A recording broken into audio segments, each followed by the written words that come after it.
Sir, we will live to audience. Yeah. Sir, Ashish sir also joins. Yes, yes. So please tell us Good when to morning, start. Ashish sir. Good morning. Good morning. Good morning. Good morning, Ashish. Good morning, Good Dr. morning. Lalpona. Good morning. Shubha. Yes, sir. Good morning. Good. Very good morning. Yes, Yogita. So, sir, is 3, 2, 1. Over to you, Ashok sir. We are live to audience. Right. So good morning. We are here again on the second Sunday of the month of November 2025 for another edition of FOGSI ICOG PG Clinic. And we welcome you all to this very warm Sunday morning in Delhi.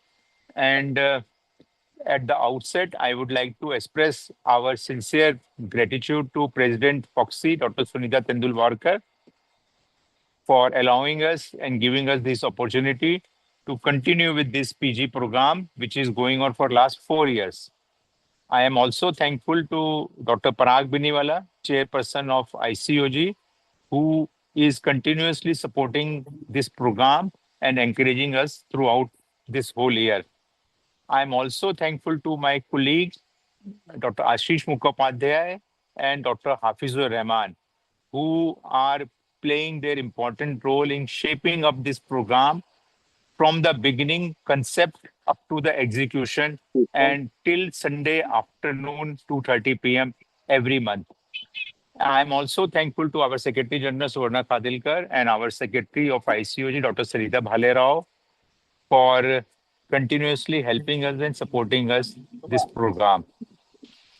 Today, we have very exciting program, and as per the NMC norms, we are talking about fetal skull and maternal pelvis. And today, Dr. Hira Nal Konar, a esteemed and popular teacher, will be talking and demonstrating about mechanism of labor and management of normal labor. After that, we will have a case discussion on anemia in advanced pregnancy from Pandit Jawaharlal Nehru Memorial Medical College, Raipur, Chhattisgarh, and Dr. Jyoti Jaiswal and Dr. Ikka are the faculty who have coordinated this case from their medical college. And we have our esteemed faculty teachers, Dr. Ashish Mukhopadhyay, as usual, to guide the students, Dr. Subha Gudi, Dr. Gautam Mukherjee, Dr. Nikita Naredi, and Dr. S.R. Samantare from Odisha. And in the end, where we are talking about skill management and master the technique so that our students develop competency-based learning also during their curriculum. So we have today technical steps of vaginal hysterectomy, and Dr. Meena from Tamil Nadu will be teaching us about the technical steps of vaginal hysterectomy. And in the end, we will have quiz from Dr. Archana Kumari, chairperson of FOGSI Quiz Committee on anemia. So we have very exciting program ahead. And from Delhi, I just want to inform you that today and tomorrow will be the last day of abstract submission for AICOG 2026. And we are here in a place where the formulation of scientific program is going on for AICOG 2026. That is the FOGSI conference, which is being hosted by Delhi, in Delhi. So we are in the warmth of the program making. Along with that, we will be having this FOGSI ICOG PG clinic in November this year. So I hand over the proceeding to Dr. Ashish Mukhopadhyay first. Sir, Parag sir is there, sir. Oh, sir. So welcome, Dr. Parag sir. So we first have the words of wisdom and some guidance from our chairperson, ICOG, Dr. Parag Biniwala, sir. Sir, Yeah. most welcome. Yeah. Thank you, Dr. Ashok. Good morning, all, and I bring greetings from ICOG, and it's indeed a pleasure to welcome you all for this episode of PG Clinic. I'm not here to give any word of wisdom, but I just wanted to thank, on behalf of ICOG and me personally, conveners, Dr. Ashok Kumar, who's the Vice Chair, Dr. Ashish Mukhopadhyay, and of course, Dr. Hafizur Rahman, for persistently carrying out this program. A warm welcome and special thank you to Dr. Hiralal Konar, who's the past chairperson of ICOG. Thank you, sir, for being there for ICOG for teaching and guidance, and of course all the examiners, because they've really agreed to spend time with the students, and best wishes to the students. And please don't forget to participate in the quiz conducted by Dr. Archana Kumari and the team, which is definitely very, very interesting and a good learning experience. So my best wishes for the program and happy learning to everyone. And as Dr. Ashok said, let me welcome you all to Delhi AICOG. It's going to be a great conference, and we are certainly looking forward to it, Dr. Ashok and team. Thank you very much. So thank you so much, Dr. Parag Biniwala, for supporting this program, which is going on for last 4 years. And let me remind you all that the recordings of all these programs are available on the ICOG websites. And we are going to have ICOG convocation during the AICOG 2026 Congress in Delhi. So whoever are there, and please prepare yourself for getting your fellowship of ICOG. So now let me invite Dr. Ashish Mukhopadhyay, my colleague, to say a few words, and then we will hand over the proceedings to Dr. Hafizur Rahman to run the program. Thank you, Dr.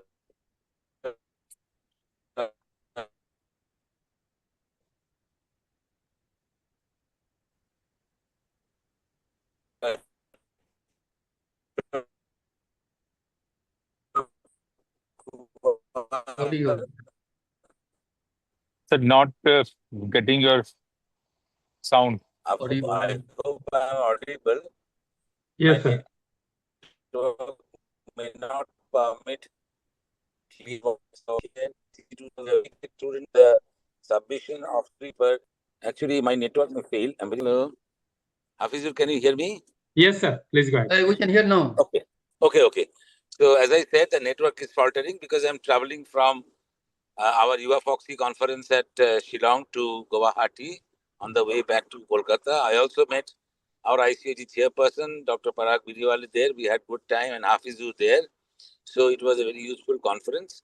But in the meantime, as usual, we are continuing with this PG Clinic program, which happens every second Sunday of every month. And it has been continuing since last 4 years, a pretty long time.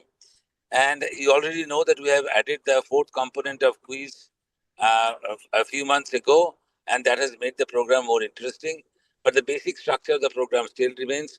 I'm thankful to all the faculty members, particularly Dr. Hiralal Konar, who has agreed to become the moderator today in the Dummy Fetus and Pelvis session. I'm extremely thankful to our FOGSI President, Dr. Sunita Tendulwar, Secretary General, ICOG Chair and ICOG Secretary General, and it gives me immense pleasure in conducting this program every second Sunday of every month. So with that, I would like to invite Hafizur to start the programs in the first session now. Thank you so much. Yes, sir. Thank you so much, sir. So as Ashok sir said, we are very much thankful to the FOGSI president as well as the ICOG chairperson, Parag Biniwala sir, and then Ashok sir and Ashish sir, who has been the constantly support for this program. So we are maintaining the basic structure. So in the first session, we will have on the session on master the dummy pelvis, because that is very much important for postgraduate, and every student face this in examination. So followed by, we'll have a case discussion, the students from Pandit Jawaharlal Nehru Memorial Medical College at Raipur, and then followed by an important technical session on steps of vaginal hysterectomy, and then quiz. So without having any more time, I would like to request Professor Dr. Hiralal Konar sir to start that session on fetal skull and maternal pelvis, so mechanism of labor and principles of management of normal labor. So sir will start, and the sir is former professor Department of Obstetrics and Gynecology at RKS Mission Hospital, Kolkata, and he was also been associated with many other colleges like Ghana, AGMC Tripura, and ICOG, and he has been the author of Dishi Datta's textbook of obstetrics and gynecology. So over to you, Hiralal Konar sir, for your session.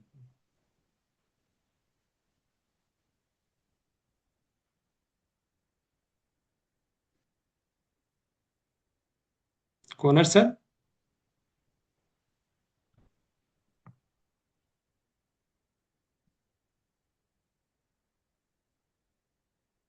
I think sir has some technical issues. Hiralal Konar sir?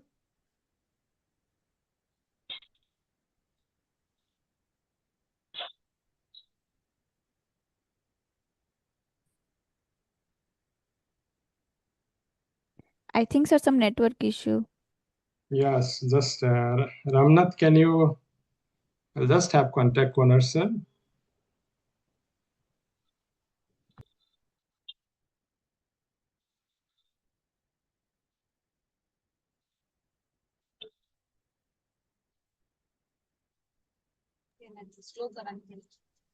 Hello, Yogita. Yes, sir. Yeah, can you please check what is the issue exactly? Yes, sir. Let me check. So Konar sir is there. He is telling his some. He's there. He's coming back. Sir, please text me his number. I'll call on his number. Yes, he's trying to rejoin.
Yogita, Dr. Hiralal is there. Yeah. Am I audible now? Yes, sir. Can you please share your screen, sir? I will speak only because sir has a demonstration. Sir, you are audible as well as visible, sir. Right. So should I start then? Yes, sir. Yes, sir. Please start. See to the connection that there should not be any disturbance. Now then, good morning, everybody.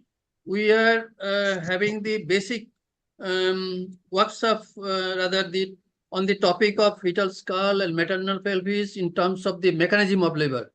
Right, as thanks goes to the organizers like FOGSI, ICOG, and for that of the PGCME that they are having over the last 5 years, that of this PGCME training course, and the importance of the subject and the discussions in a uniform manner all over the country. So that's a great importance, and that we are grateful to the organizers, our president, FOGSI, Dr. Sunita Tendulkar, Dr.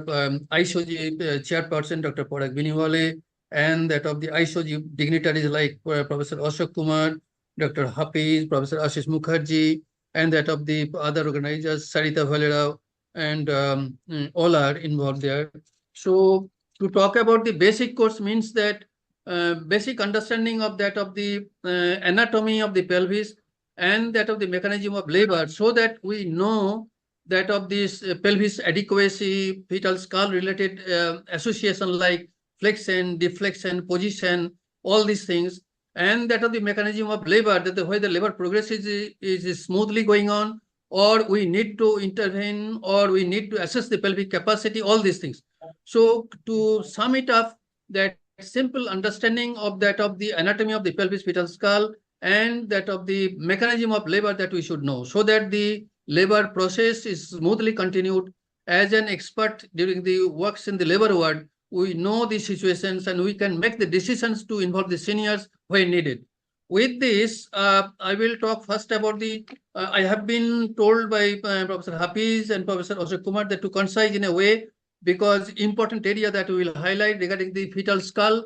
I believe you can see me that no, I am raising, have the fetal skull and that of the maternal pelvis. Can you see me with this maternal pelvis? Professor Ashok, Professor Hafiz, you can see me that skull and the pelvis? It will be better if you can push your laptop little bit back so it is visible, but it's not completely. All right. No, sir, it's down. You need to put it down. Is it better to some extent? Ogita, can you pin Dr. Konar, sir? No, because it has been switching the video. Sir, Yeah, now it's, Is it okay now? yeah, sir, it's okay. But I feel this camera should be a little bit far away from you, sir.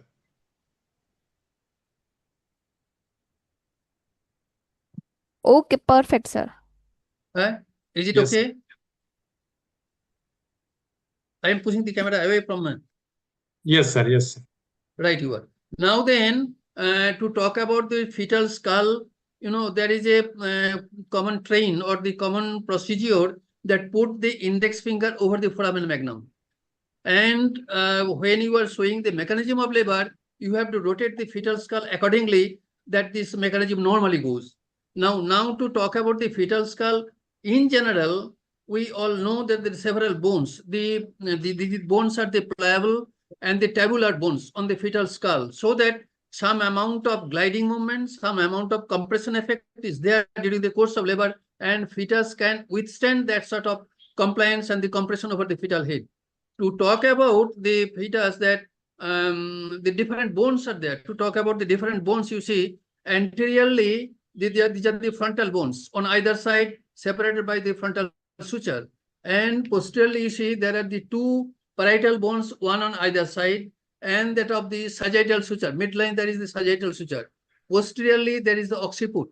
Posteriorly, there is the occiput, and then the foramen magnum. And this is another important area, that atlanto-occipital joint, occipital joints is there, so it goes to the atlas of the fetus. So the atlanto-occipital joint, this is important. We will come to that whenever needed.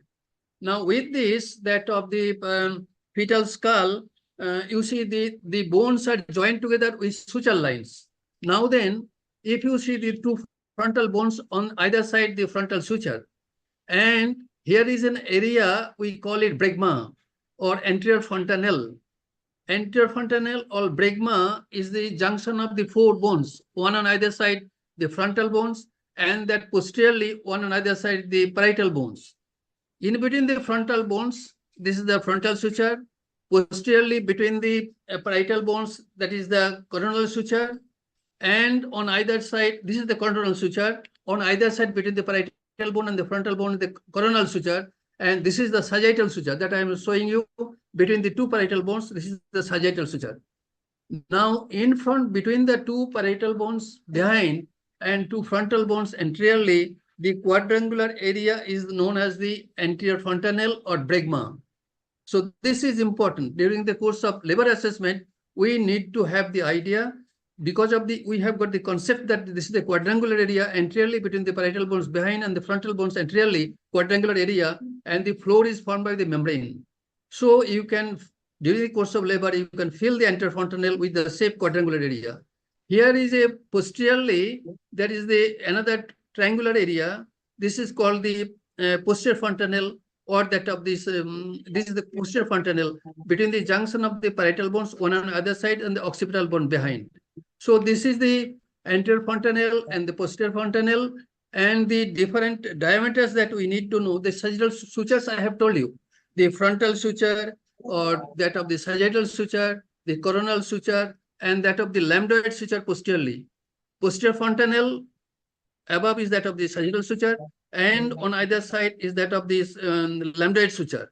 That is between the occipital bone and the parietal bones, and this is the posterior fontanelle. Now, the importance of these sagittal suture bones are that they allow the bones to glide over each other. Some amount of compressibility is there, because you know during the course of labor, there might be some area where the head faces the resistance. To overcome the resistance, the physiological limit of overlapping one over the other, so that this convenience is maintained. Now then, interfrontal that I have told you is again the space that also allows clinical significance, as I have told you, palpation during the course of labor. So whether is head is flexed, meaning that chin towards the chest, or head is extended. We, during the course of labor, we prefer head to be always flexed. That reduces the diameter of engagement, that reduces the diameter of mechanism, helps the mechanism of labor. Now, anterior fontanelle, I have told you. Now we will be coming to the different dimensions commonly used. We need to note during the course of labor. There are some anteposterior diameter, there are some transverse diameter. To make it simple, you see there are the transverse diameter between the parietal eminences. On either side of the fetal head, there is the protuberance on either side bulging, and this is known as the parietal eminence on the parietal bone. So these are the dimensions, the diameter between the two parietal bone, biparietal diameter. During the course of labor, we need to know the biparietal diameter on average, usually 9.5 centimeters.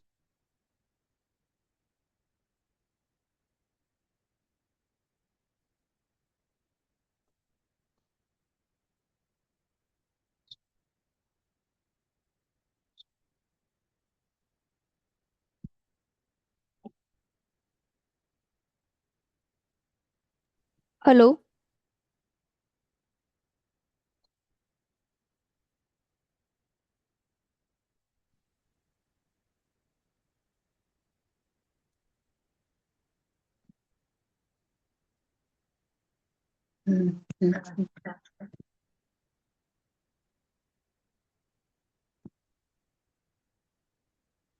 I think some network issue, Dr. Hiral.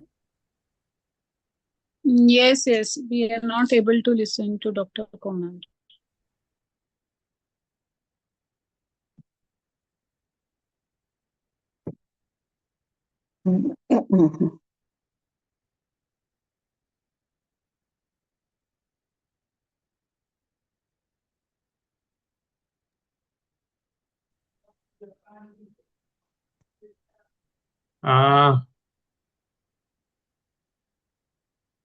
Konar sir?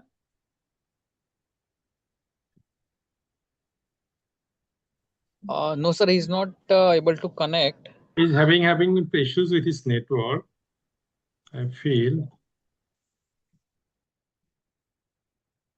I have sent you his number, Mr. Ramna.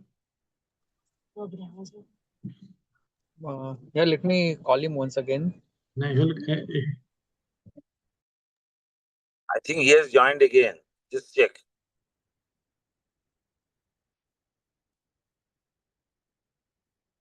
Just now, sir, Dr. Hiral Konar has joined. Hello, Dr. Hiral. Why? Hello. Sir, can you hear me? Yeah, I can hear you. You can hear me sir. now? Yes, sir. Can you please camera keep in a little behind, sir, your device? Close to me or away from me?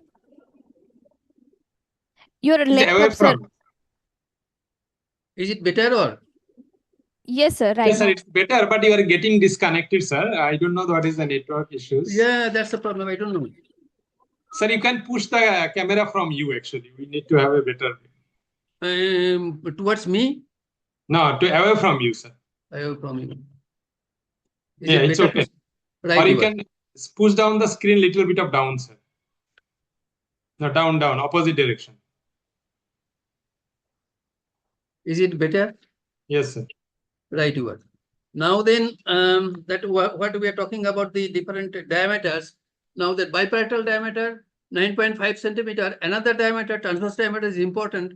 One point above the parietal eminence on one side, other side below the parietal eminence. So this is known as the super subparietal diameter. This means during the course of labor, fetus has to adjust the available transverse diameter either by tilting the fetal head, and that I will tell you during the mechanism of labor. So it gets the advantage of tilting the fetal head, reducing the diameter, and help for the engagement.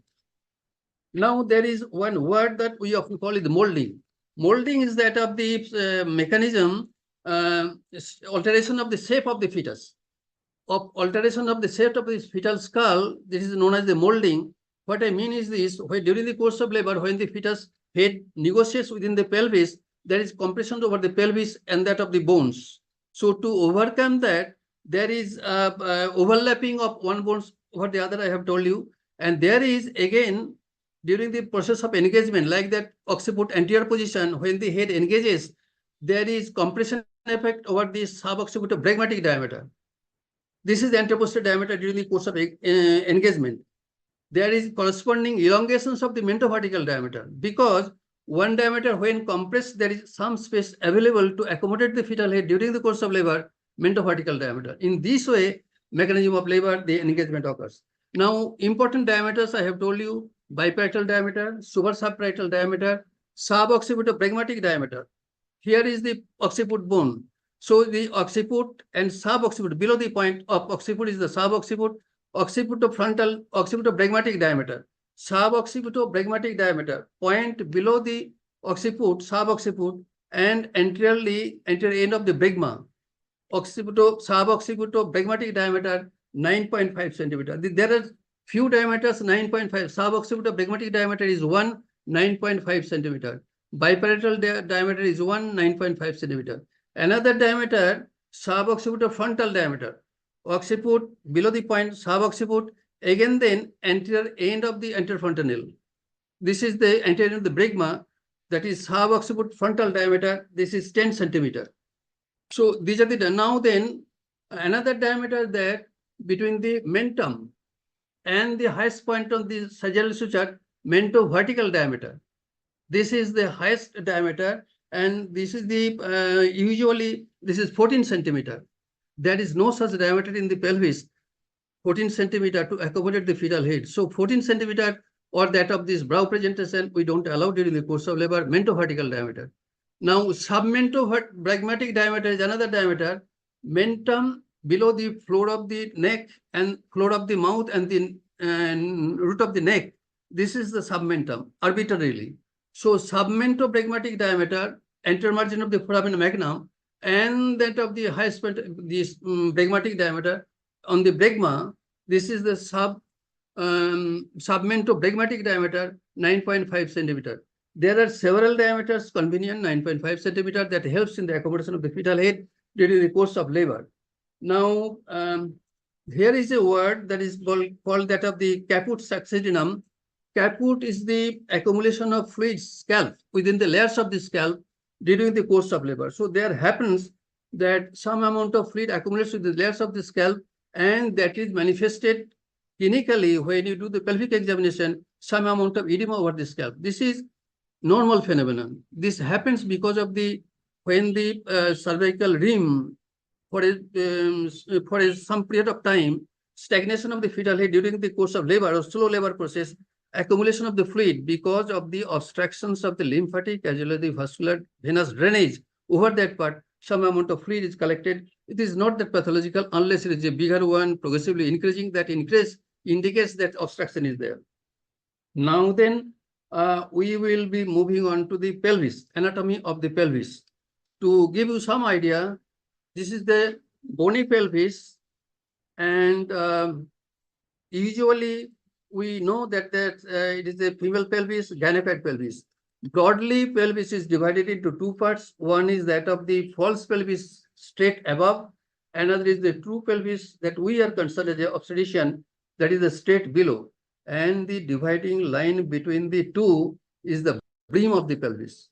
To tell you, this is a simple thing that once you listen to this, you will remember that, and once you get discussions amongst yourself, this is the brim of the pelvis, starts from anterior to posterior. We simply go with that.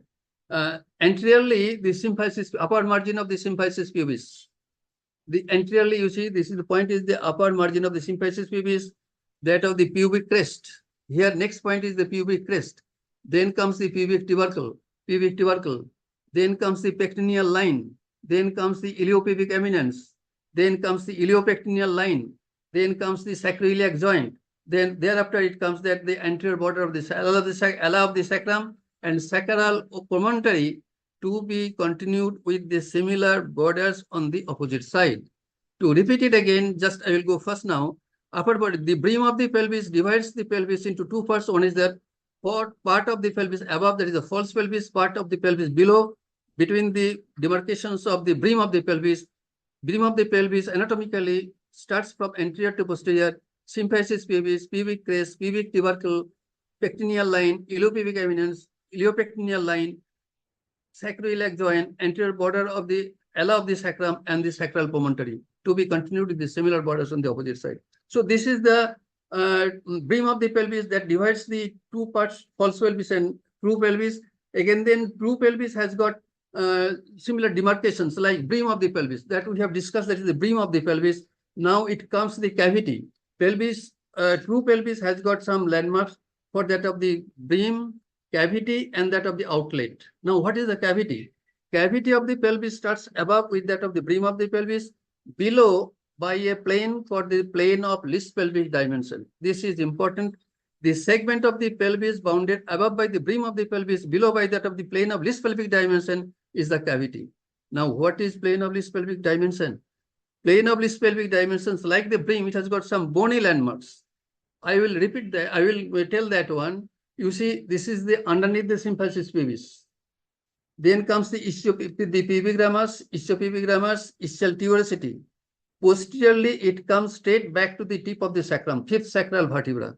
This is the plane of the least pelvic dimension, and this is the boundary of the cavity between the brim of the pelvis and that of the plane of least pelvic dimension. So we need to know, remember this one, the pelvis. Now, regarding the brim of the pelvis, the true pelvis, to talk about brim of the pelvis, as we know that female pelvis we broadly divided into two parts, to four types. Obviously, not that pure four types are usually seen. Often there is a combination. What are the four types? Gynecoid type of pelvis, brim; anthropoid, anteroposteriorly oval type of pelvis; transversely oval type of pelvis, flat type of pelvis; or android type of pelvis, that is the male type of pelvis. This is known as the male type of pelvis or android type of pelvis. Now, either that is the gynecoid all round the brim, now that of the anteroposteriorly oval anthropoid type, or that of the transversely oval platypuloid or flat type of pelvis, or the male type of pelvis, that is the android type of pelvis. Now, we always prefer for that of the gynecoid type of pelvis, that mechanism of labor is simple to understand, and it is easy for the mother also. Now, to talk about the pelvic, if the mother's angle of pelvic inclination, if the mother stands normally, and if we draw an imaginary line from the upper border of the symphysis pubis, sacral promontory, upper border of the symphysis pubis, and that is extended downwards to the ground, that line makes substantial angle of 55 degree, that is angle of pelvic inclination. I believe it is clear. I don't know whether it is clear or not. Imaginary, we make the brim of the pelvis a plane. So plane of the inlet. We will talk about the plane of the cavity and the plane of the outlet. So plane of the inlet, once the mother stands normally, there is a plane that from the sacral promontory, upper part of the symphysis pubis, and that is extended downwards to the ground, that makes an angle of 55 degree, that is angle of inclination. Angle of inclination normally 55 degree, normal pelvis, that is good. But if the angle of inclination increases because of some reason like sacralization of the lumbar vertebra, the angle of inclination becomes stiff. If the angle of inclination rises, that's an adverse point. Adverse point in the sense that the depth of the pelvis is increased, and it favors occipito-posterior position, and the course of labor is prolonged. So that of this angle of inclination 55 degree is good for the normal outcome of the labor. Now, we will be now moving to that of the inlet diameters. There are several diameters like anteroposterior diameter, transverse diameter, oblique diameters. Mainly, we need to know about the three major diameters like that I have told you. Anteroposterior diameter is the diameter from the inner margin of the upper border of the symphysis pubis that goes straight down up to the midpoint of the sacral promontory. This is the anteroposterior diameter of the inlet, anatomical conjugate or true conjugate, or that of the conjugate vera. So this is the anterior-posterior diameter. Usually it is 11 centimeter. But you see, there is another anterior-posterior diameter. We call it obstetric conjugate diameter. Inner surface of the posterior surface of the symphysis pubis, inner surface, and on the rather on the posterior surface of the symphysis pubis to that of the midpoint of the sacral promontory, that is known as the obstetric conjugate. Obstetric conjugate that we are more interested, and it measures around 10 centimeter. So anteroposterior anatomical conjugate, that is the inner margin of the symphysis pubis to that of the midpoint of the sacral promontory, 11 centimeter, and that of the obstetric conjugate, that is the midpoint of the posterior surface of the symphysis pubis to that of the midpoint of the sacral promontory, it is that of the obstetric conjugate. Usually obstetric conjugate is 10 centimeter. Now we will be coming to that of this. Another anteroposterior diameter is that important one. Underneath the symphysis pubis to that of the midpoint of the sacral promontory, this is known as the diagonal conjugate. We must know the importance of the diagonal conjugate. During the course of labor, we sometimes assess, when in doubt, the diagonal conjugate. Diagonal conjugate measures from underneath the symphysis pubis to the midpoint on the posterior part, on the midpoint of the anterior part of the sacral promontory. So this is the diagonal conjugate. Usually it measures in a gynecoid pelvis 12 centimeter. Now, what's the importance of how to measure the diagonal conjugate? During the course of labor, when we have got any doubt with your assessment of the pelvis, we two fingers, aseptic way, gloved fingers, we gently examine the mother, pushing the two fingers across the sacral promontory, going up and up till the finger reaches the maximum projecting point on the posterior surface. This is the sacral promontory. Thereafter, if you push the finger above, the bone recedes. So that's the point of sacral promontory.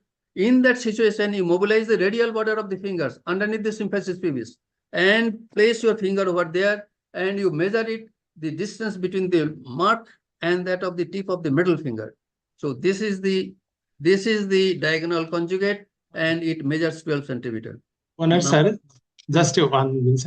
Sir, we'll have assessment of pelvis in a different session. You just can, sir, quickly in mechanism of labor, sir, because we have assessment in another session which we will take, sir, later on, sir. Right. Assessment of pelvis. So you can have mechanism of labor. Mechanism of labor. You can have mechanism of labor followed by you'll have the case, sir. Yes. Right.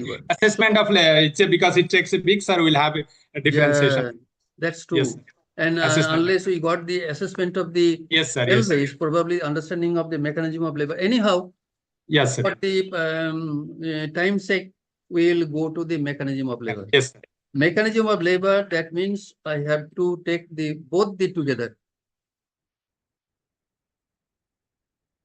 Both the bones together. Is it visible now?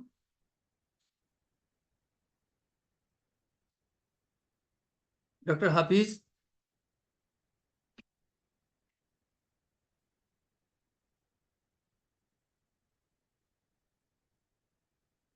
Yes, sir, it is visible. Am I visible? Yes, sir. Yes, sir, it is. Little back you can take, sir. Right. Little back. Yeah, it is visible, sir. And you can hear me also, na? Yes, sir. Correct. So mechanism of labor, to cut it short, I have taken both the skull and that of the maternal pelvis, but mind that this skull is not to this mother. So we have in the college, we have purchased this one separately. So this is appears bit bigger, and I have shown you all the dimensions for that of the essential for the mechanism of labor. And here is the bone pelvis, that of the inlet, cavity, and the outlet. Outlet is the anatomical outlet underneath the symphysis pubis. Istiopubic rami, sacrotuberous ligament, ischial tuberosity, sacrotuberous ligament, and tip of the sacrum, and anatomically tip of the coccyx. This is the same borders on the opposite side. Now, in the mechanism of labor, simple understanding that we place the head in the sagittal suture in the transverse diameter of the pelvis. I have told you transverse diameter in two. One is that anatomical transverse. Maximum distance between the points on the brim of the pelvis is the anatomical transverse. But head does not negotiate to that of the anatomical transverse. It goes through the obstetric transverse. Obstetric transverse is the transverse diameter that bisects the anteroposterior diameter of the pelvis.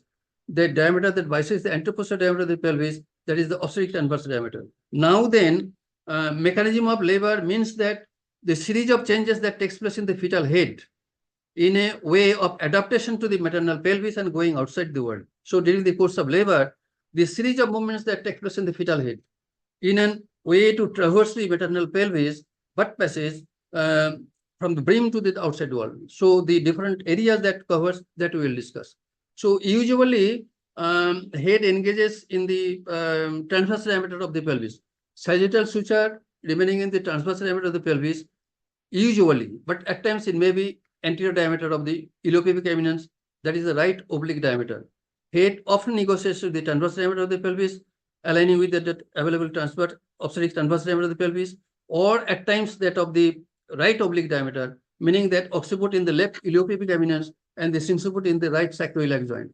Now, presuming that the transverse diameter commonly that is available, the head negotiates. But as there is a sagittal suture and that of the transverse diameter in the mid pelvis, obstetric transverse diameter, often to accommodate fetus will try to push the sagittal suture either posteriorly or anteriorly to reduce the diameter of engagement, transverse diameter, that is the super subparietal diameter. In what way I will show you.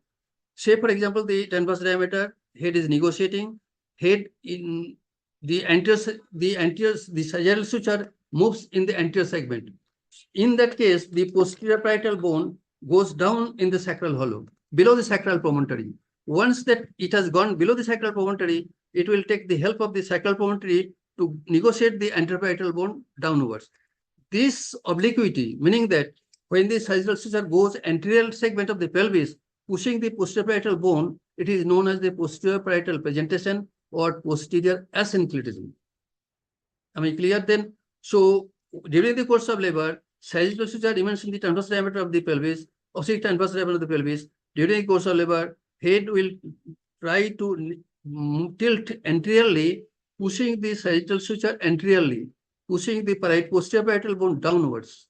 This is the posterior parietal presentation. Once it goes down, then the posterior parietal bone glides over the sacral promontory and pushes the anteroparietal bone downwards. Head is engaged. While the maximum transverse diameter of the fetal head passes through the pelvic brim is the engagement.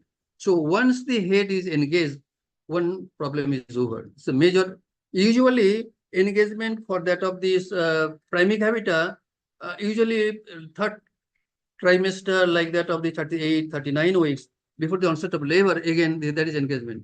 But in multigravida, engagement is late. Often there is this, once the labor is started, thereafter the engagement of multigravida occurs. So once the head is engaged, so imagine that the asynclitism is corrected. That means sagittal suture remains in the midplane of the pelvis. Asynclitism is corrected because both the parietal bones are go down the pelvic brim. Now what happens? Imagine now, keep in mind that I have put the posterior frontal nail in the transverse diameter. It has gone down, and then mechanism of labor, simply we divide into engagement, descent. Descent is a continued phenomenon until the baby is born. Engagement, descent, and flexion. Flexion means chin towards the chest, reducing the diameter. I have told you, flexion is a cardinal movement that continues throughout the course of labor, and that has got the help that reduces the diameter of the fetal skull within the pelvis, makes the delivery easy. Now, engagement and that asynclitism is corrected. Now there is descent, is a continued phenomenon. Internal rotation. Internal rotation means that occiput has to come anteriorly to get the outlet of the pelvis. Outlet diameter is the maximum transverse diameter of the outlet is 13 centimeter. And cavity all around is the 12 centimeter. Once the head engages through the brim in the cavity, head will try to rotate anteriorly to come underneath the symphysis pubis. Then what is the reason that? Because you know that to avail the anteroposterior diameter of the outlet for the anteroposterior diameter of the fetal head. Now then, how this is? It happens in two ways. One, that of this descent, engagement and descent, there is a flexion. Flexion is that, as I have told you, chin and chest close together. Why does this flexion occurs? flexion is, otherwise the dimensions would not be reduced and there will be some difficulties during the course of labor. Flexion happens two arms lever theory. Keep in mind, I will go slow this point, that flexion occurs with the mechanism of two-arm lever theory. I have told you atlanto-occipital joint. Imagine that this is the foramen magnum finger there, atlanto-occipital joint, and the fetal trunk is here. Now, once the head is engaged, flexion, imagine that atlanto-occipital joint is the main point, and there are two arms. One is that of the joint to the occiput, another is joint to that of the sinciput. The sinciput distance is much more. Occiput distance from the joint is less. Now, when the uterine contraction and retraction pushes the buttocks, keeping the fetal axis straight, head has no other way than to go down. And during the head descends, when the uterine contraction pushes the head, there is opposite and equal reaction, Newton's third law, that pelvic, when the head pushes the pelvic floor, it has got equal amount of resistance to push the fetus up. So what happens? The occiput, the posterior arm is the shorter arm, and the anterior arm is the longer arm, the sinciput and that of the bregma. Now imagine that uterine contraction pushes the head down, pelvic floor pushes the resistance upwards, equal force of resistance. Then what happens? There is this segment, the anterior segment between the atlanto-occipital joint and the chin is a longer distance, is a longer diameter, longer measurement than the posterior segment. Then head has got nothing to do. The levator muscle put the resistance. Head will push this upward directed force is much more compared to the with the downward force, but the posterior segment has got less upward resistance compared to the anterior segment, which has got a longer diameter, and it will put more resistance force upwards. Ultimately, head has no other way than to go for flexion. So this is the law of flexion that we maintain. Now, so internal rotation, once the head is flexed, the occiput touches the pelvic floor. Pelvic floor means levator ani. Levator ani is the strong, robust striated muscle in the pelvis, slug like a hammock. Imagine that it is a hammock, both the sides from anterior to posterior, and occiput is touching the left side, left occiput anterior or transverse. Occiput touches the pelvic floor, uterine contraction, retraction pushes the head down, occiput is pushed anteriorly. Because uterine contraction, the levator muscle depressed. Once the contraction is over, the elastic recoil of the levator muscle will push the head anteriorly so that the rotation is done. It was transverse diameter, head rotates anteriorly towards the underneath the symphysis pubis. And you imagine now how much rotation, it's a 90 degree. The 2/8 of a circle, the head rotates from transverse to the occiput, posterior frontal rotates 2/8 of a circle. There is torsion in the neck, 2/8 of a circle. This is important thing. Now, why? Because of the levator muscle, I have told you, the robust muscle, that elastic recoil, it has got the good amount of resistance, will push the head anterior.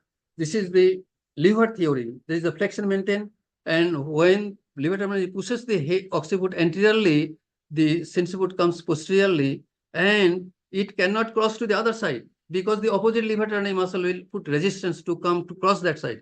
And the pelvic architecture is this: the levator muscle from both the sides, and there is a gutter slope.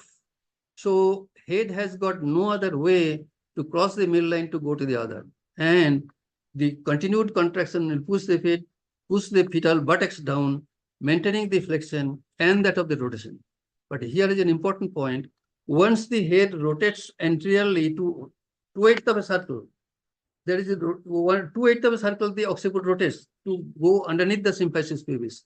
And this torsion remains in the neck 2/8 of a circle. Reason is this: the fetus cannot withstand the 2/8 of a circle during the neck during the course of labor. Then what happens? 2/8 of a circle, fetal head rotation, and when it is the occipital transverse position, the shoulder remains in the anteroposterior diameter of the pelvis. So head has to rotate. Once it rotates 2/8 of a circle, the shoulder cannot remain at this anteroposterior diameter because torsion is there in the neck 2/8 of a circle. shoulder will rotate 1/8 of a circle towards the right, so that left behind torsion in the neck is 1/8 of a circle. If I am clear or not, I don't know. You can raise the question. 2/8 of a circle rotation in the neck, torsion is there, and this torsion is because of the uterine contraction retraction from the above and the pelvic floor, levator muscle, robust striated muscle. Once there is a pressure over the levator muscle, one part, it is suspended across the pelvis, both the sides, anterior to posterior. It will rotate the head because of the elastic recoil when the contraction is over, and occiput goes anteriorly behind the symphysis pubis, but it cannot cross the midline. Other levator muscle is there. So this is the rotation. But what happens? Mind that 2/8 of a circle rotation in the neck during the 2/8 of a circle to head to accommodate the pelvis. Why head accommodates the pelvis in that way? Because of the anatomy of the pelvis, outlet diameter is 13 centimeter.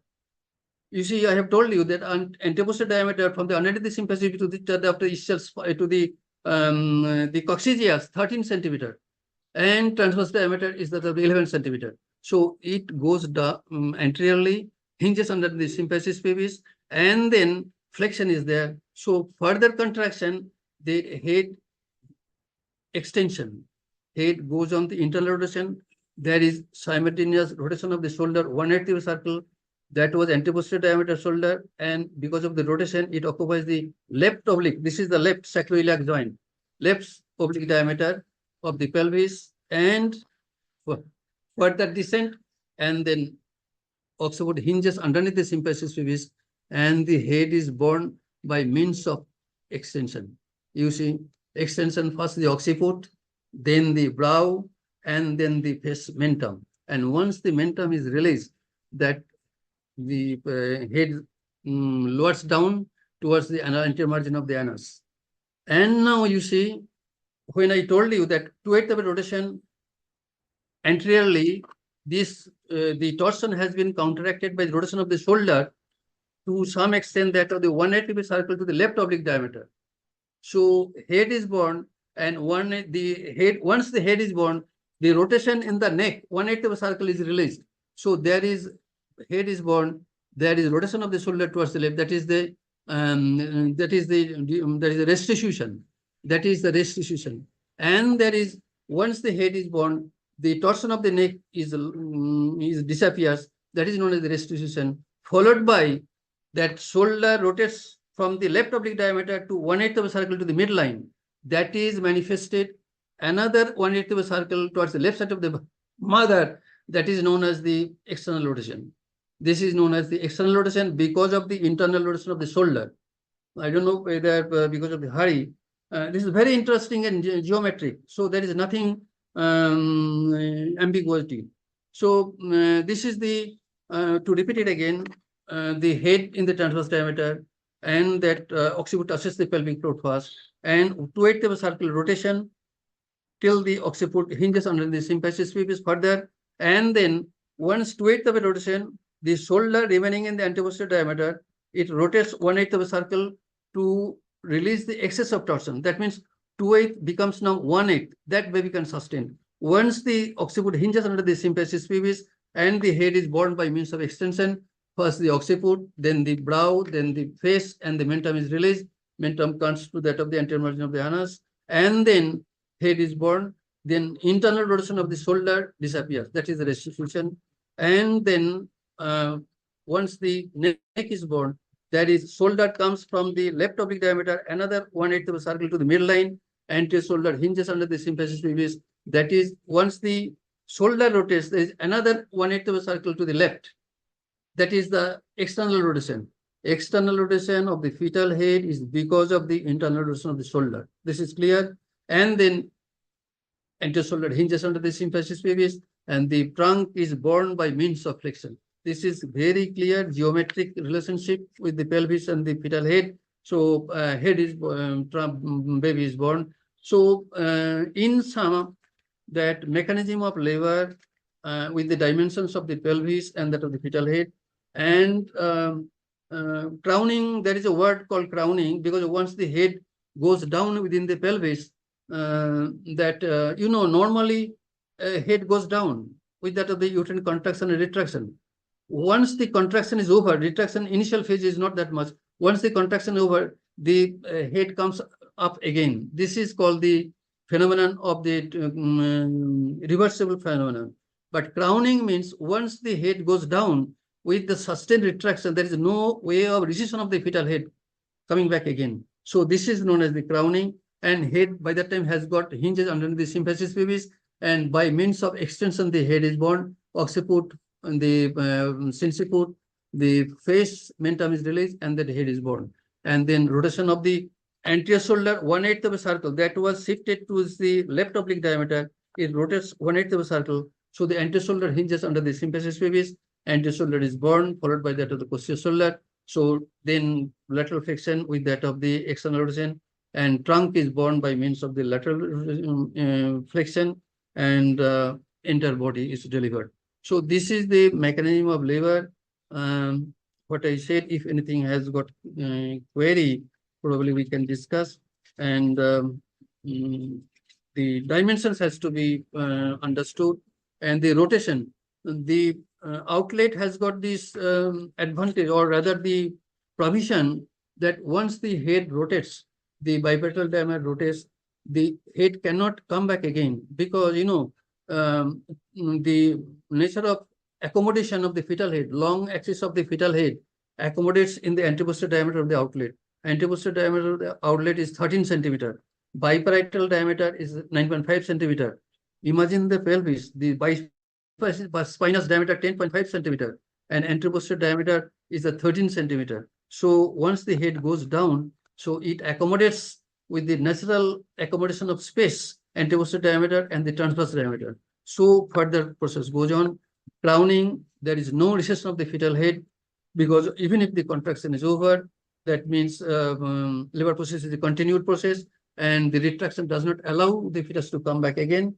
And that of rest of the mechanism, that of the fetal head is born by means of extension, starting from the occiput, that of the sinciput, and then the brow, mentum is released. And once the head is born, because there was a torsion mechanism of labor, 1/8 of a circle, it will rotate towards the left side of the mother in case of left occiput anterior or left occipital transverse position.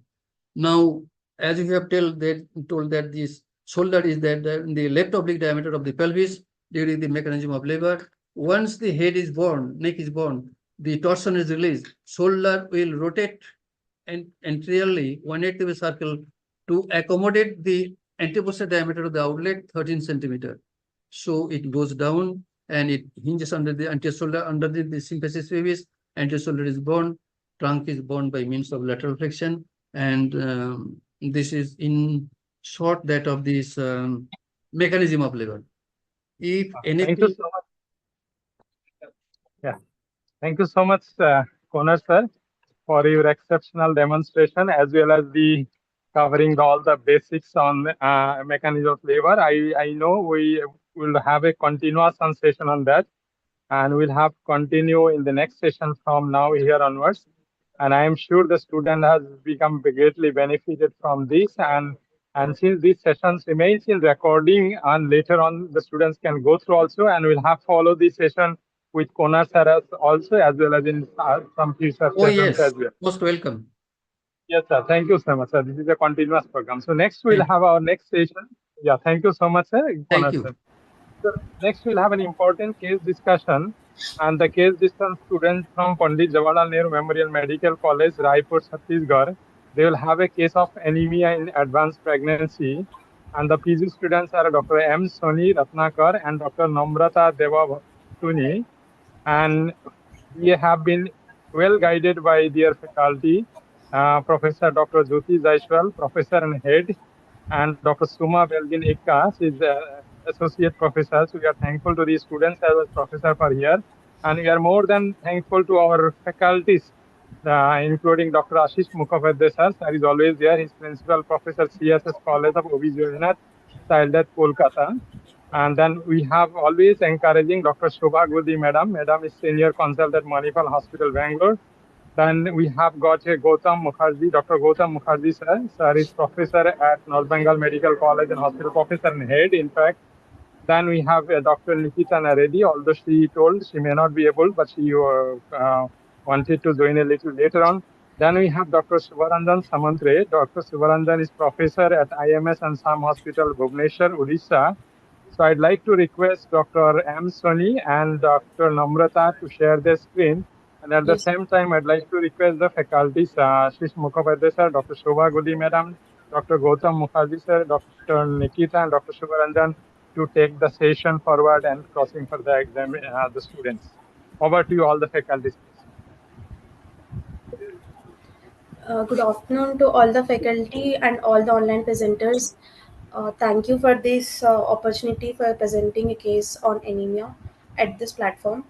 Today, Can I? Yes, sir.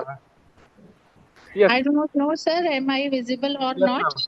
ma'am. Uh, Yeah, ma'am. but I will like to Yes, grab this opportunity, sir, to thanks the whole team of the ICOG, Dr. Parag, Dr. Sarita, and the whole leadership of the FOGSI, Sunita madam, Suvarna madam, and especially to you, Dr. Hafiz, Dr. Ashish, that you have given the opportunity to the department and the student, and this is really a wonderful step to involve the various medical colleges so that they can view the PG teachings in a larger platform, and they can have the confidence of presenting and learning so many things from the stalwarts.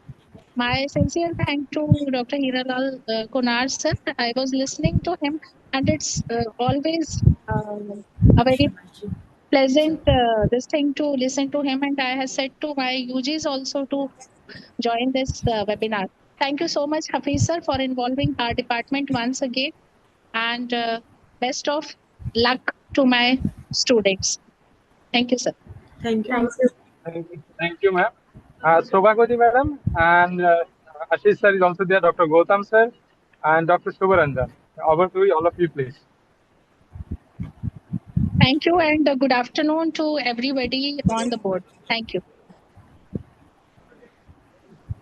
Good afternoon to all the faculty and to all the online listeners. Today we are going to present a case on anemia in advanced pregnancy. I, Dr. Namrata, and my colleague Dr. M. Soni from PTJNM Medical College, Raipur, are going to present this case under the guidance of Dr. Jyoti Jaiswal, Professor and HOD, and Dr. Suma Velzineka, Assistant Professor.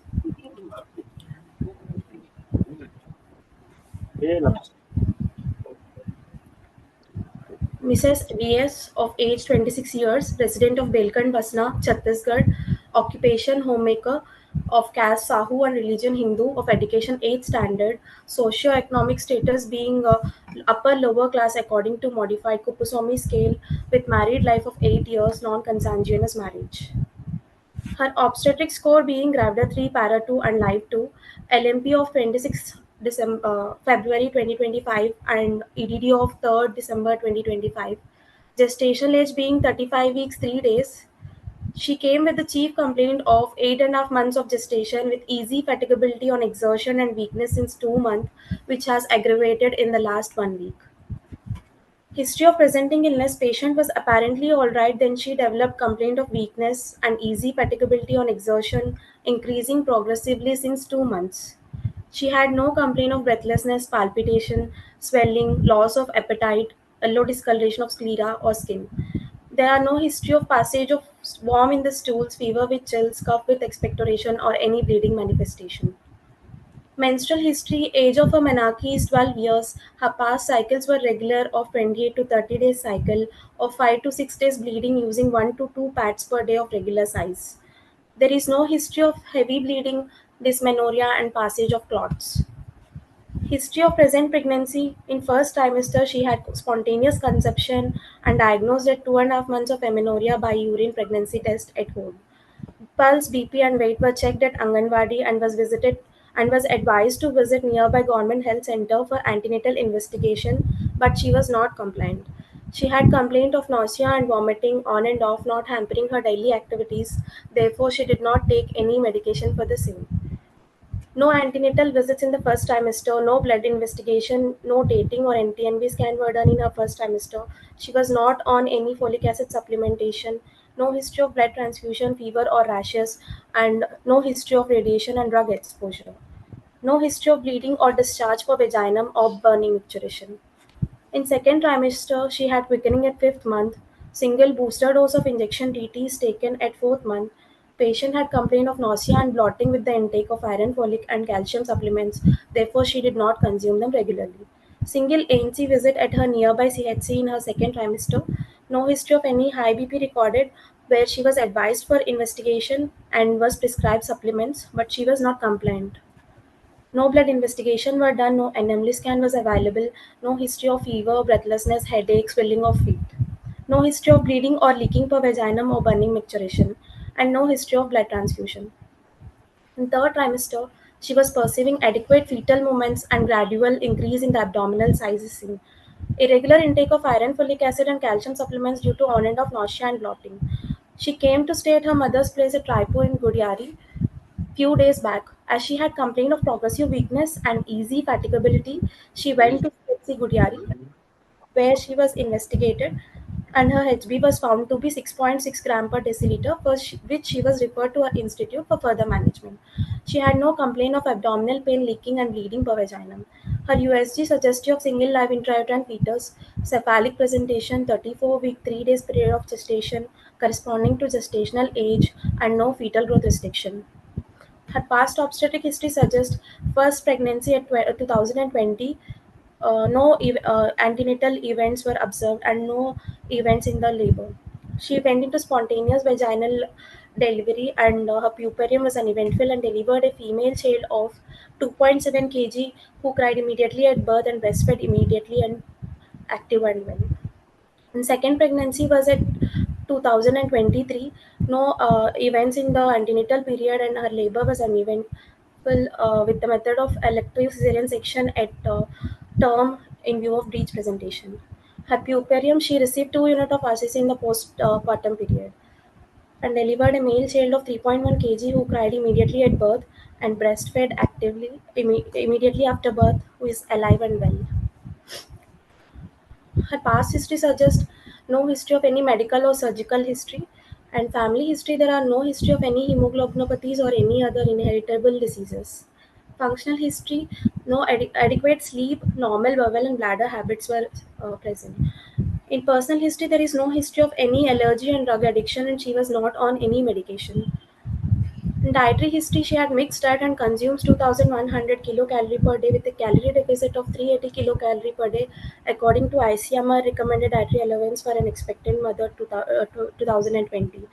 And protein intake is of 44 grams per day with a deficiency of 16 grams per day. I will continue with the examination part. On general examination, a patient was sitting comfortably.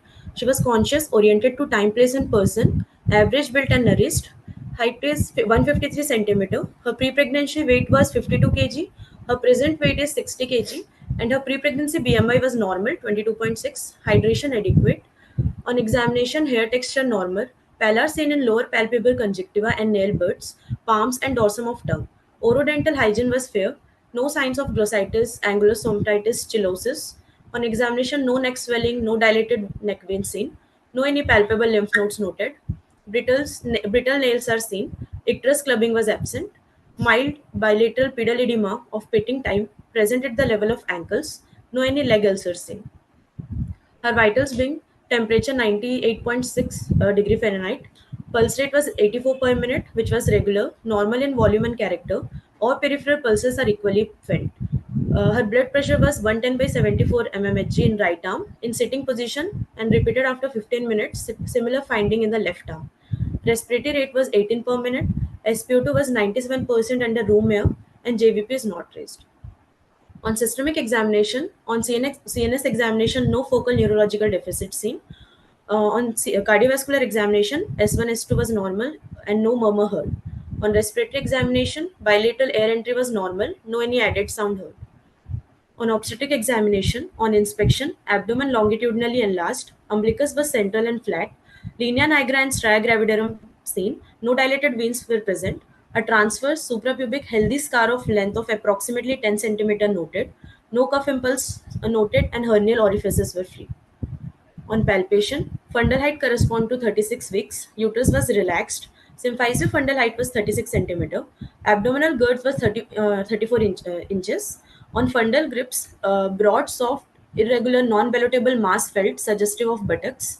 On lateral grips, uniform curved resistance felt on right side, suggestive of back, spine.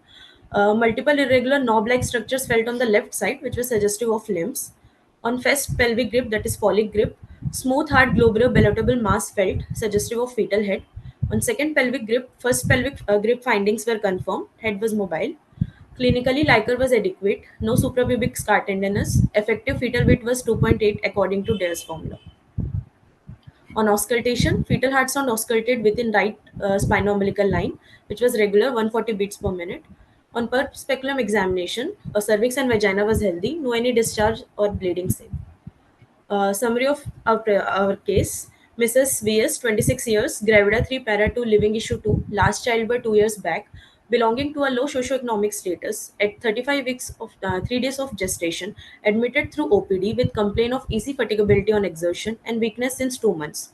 Her previous pregnancy ended in a cesarean section, indication being breech, and received 2-unit Paxil transfusion after delivery. During present pregnancy, she is unregistered and immunized, taking irregular iron and calcium supplements. There is nothing suggestive in her family history.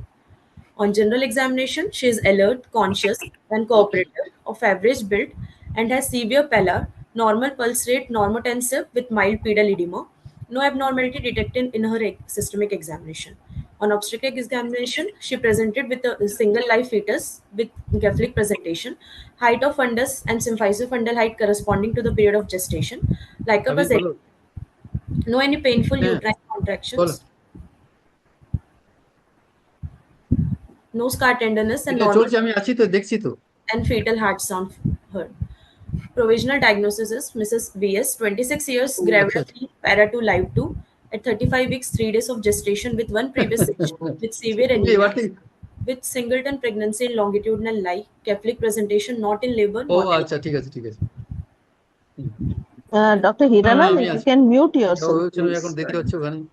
Dr. Hirana, please mute yourself. Yes, go on. I think they're done.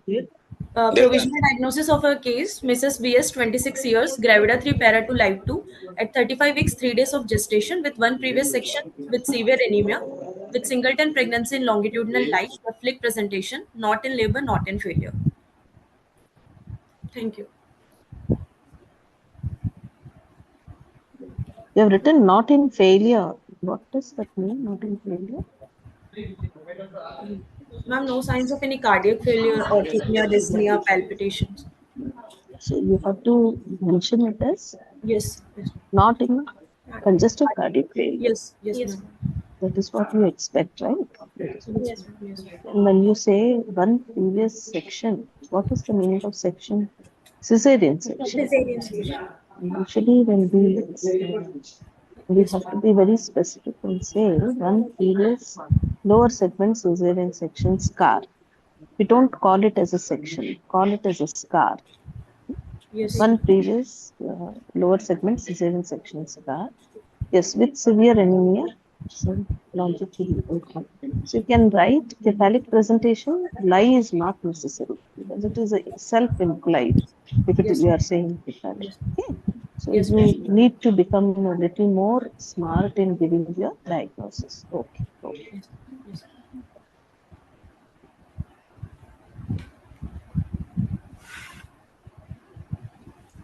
So what is your final diagnosis, Dr. Namrata and Sunny? She is having anemia. Can you tell me some, okay, can you tell me some positive finding from the history once again? Why you are telling it is the case of anemia without investigation, what are the positive findings which you are getting? So she belongs to lower socioeconomic class. And she came with the complaint of easy fatigability and weakness. And she had pallor and mild edema. And she had repeated childbirth and with short interconceptional period. with history of irregular intake of iron and calcium supplements in her pregnancy. Yes.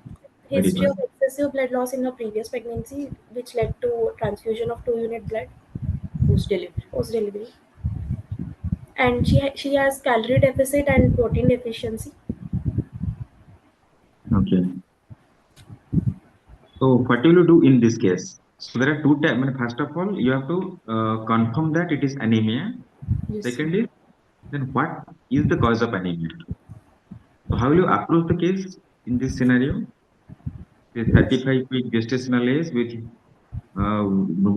severe weakness, with so much pallor. So what will you do in that case? So we will investigate the case with CBC count with peripheral smear. We'll type the anemia, severe anemia with to know the cause of the anemia. We can order serum ferritin. Okay. To rule out hemoglobinopathies, we should advise HPLC. Okay. So first, there are some initial investigation. From that, you can tell which type of anemia. Can you tell me one single investigation that will categorize the anemia into different type of anemia, like your iron deficiency or nutritional anemia? There are some other cause like hemoglobinopathy. Can you tell me a single test that will distinguish all type of anemia? That is very cost effective also. So complete blood picture can be done. We will have all the indices of MCH, MCHC and MCHC.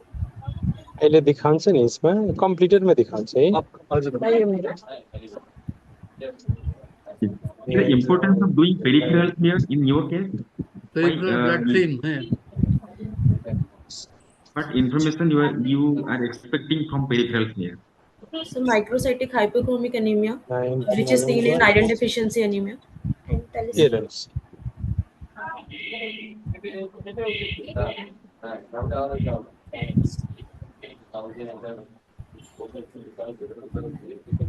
So have you done the peripheral smear in your case? Yes. I think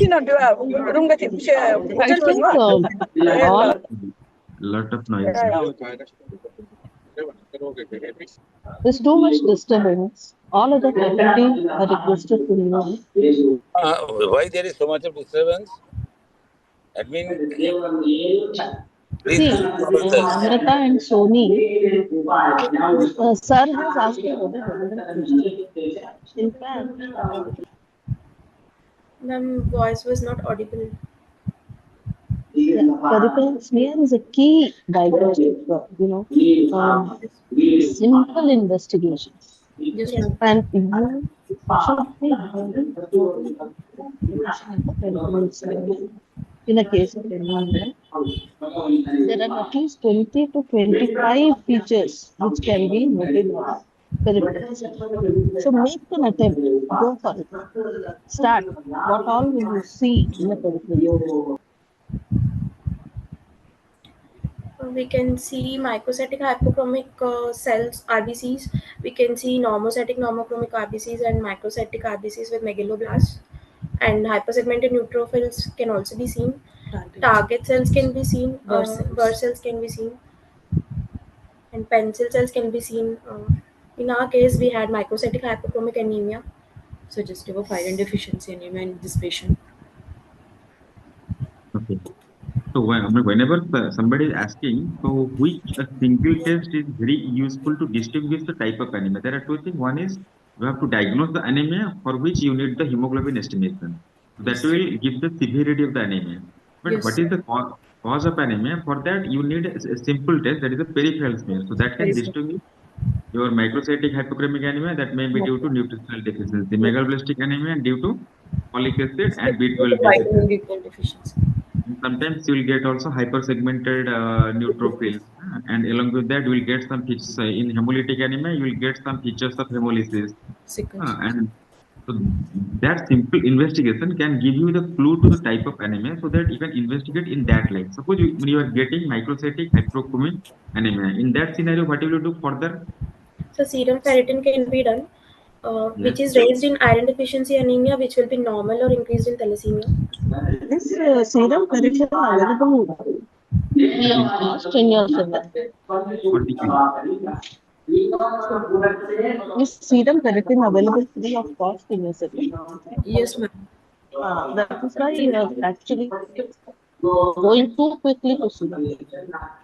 So, when we ask the question about ferritin serum, you should be able to have a clear discernment of normal and abnormal RBC. Normal and abnormal W, which means platelets. And isocytose. Right? Everything you should be able to tell. If you are saying severe anemia, then features of severe anemia on peripheral blood. That you should be able to tell. You should be able to tell the etiological features you can find out. Features of hemolysis or features of parasitic infection or features of mixed deficiencies. And sometimes bone marrow is detected. So there can be parasites. There's a lot which can be made out in that.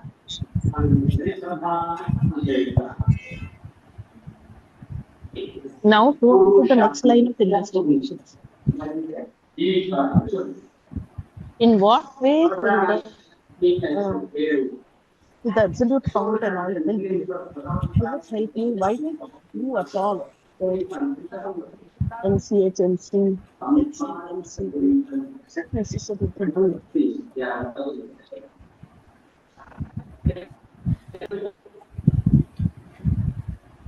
Sorry, ma'am, we could not hear your voice. Could not answer it. Is it necessary to give the absolute values, NCHMC, HCMC? What is the value? Excel diameter. Excel distribution width will be increased in iron deficiency anemia, and thalassemia it will not Decreased. It will be decreased. By this we can differentiate between iron deficiency anemia and thalassemia. And by MCV and MCH we can know if it is microcytic hypochromic. If it is less than 25, MCV less than 25 indicates microcytic, and greater than MCV less 75 than indicates 75, MCHC less than 25. indicates macrocytosis. By without peripheral smear, with this indices we can know if it is microcytic anemia. And by red cell distribution width, we can differentiate between iron deficiency anemia and thalassemia. Yeah, often there is a combination of factors. There's nothing to say that the woman with thalassemia will not have iron deficiency as well. Yes, There's please. nothing to say that a patient with iron deficiency will not have folate deficiency as well. Can you tell us some features of all this? Features of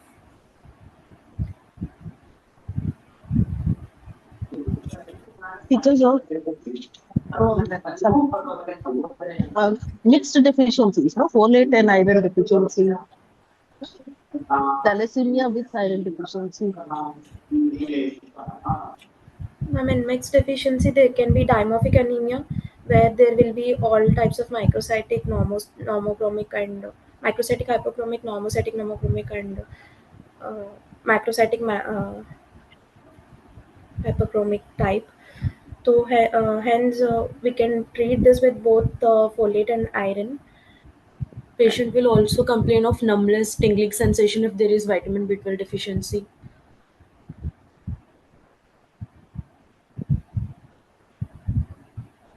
If she is not taking any iron or folic acid throughout her entire antenatal care, that Or might be, irregular intakes. yes, she is not taking, I think, any supplementation, iron or folic acid supplementation throughout the pregnancy. She That was could be a also possibility of nutritional anemia. Maybe it is iron deficiency along with B12 and B9 deficiency. Yes, sir. So what will you do in that case? So how to approach that case? So first of all, there is the what will you do? She is only 35-week gestation, Yes, sir. so she is not near to the term. So what will you do in that case? So we will Suppose she was diagnosed with iron deficiency along with B12 and folate deficiency. In your case, what will you do? Sir, as she's nearby term, so we will go for blood transfusion in this case. Okay. And folic acid supplementation, 4 mg we will advise, and vitamin B12 injections can be given to this patient. Depending upon the level of B9 and B12, you have to B12 check level. for the level of B9 and B12. After that, depending upon the level, you can plan for your management. Yes, sir. So what complication will expect in first trimester of the pregnancy? With severe so much anemia, she is 6.6, she might be having anemia since a long. So what complication will expect in first trimester? So she will end up in abortions. Yes. Yes.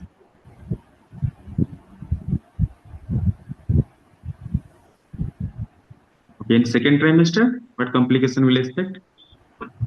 There is a pre-existing. Can you hear me? Fetus may develop fetal growth. Sound is very low, Suvaranjan sir. Yes, sir. Sound is very low. If there is pre-existing folate deficiency, can there be any other problem in the fetus? A lot of noise coming actually. Ma'am, there can be fetal growth restriction, preterm delivery, low birth weight in fetus. There can be oligo, due to which she can land up in sudden IUD.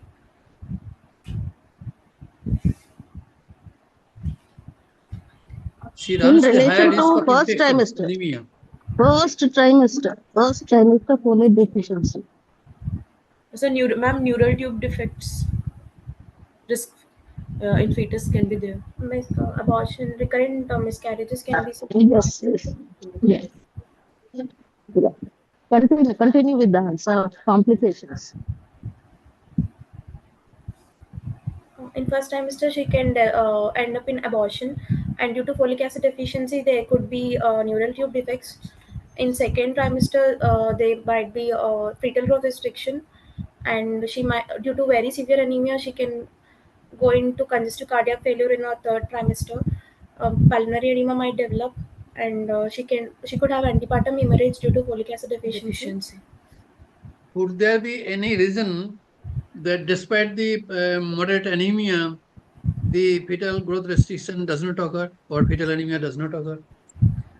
Yes. Iron transport across the placenta is active transport. Sure. Until unless there is very severe anemia in mother, fetus will not develop anemia. Is there any impact on the fetal growth? So there will be fetal growth restriction can be seen. But your fetus, have you seen the weight is, what was Yes, the baby weight? 2.8 approximately. Effective How fetal can you growth. explain this one?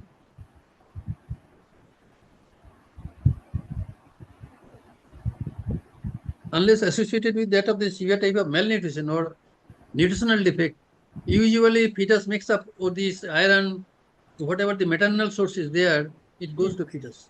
Fetus utilizes that as much of iron from the maternal source, and unless that of the malnutrition, rather the severe nutritional deficiency in the mother, usually baby gets the privilege of transfer from the mother's reserve as much as available. Mother may suffer from.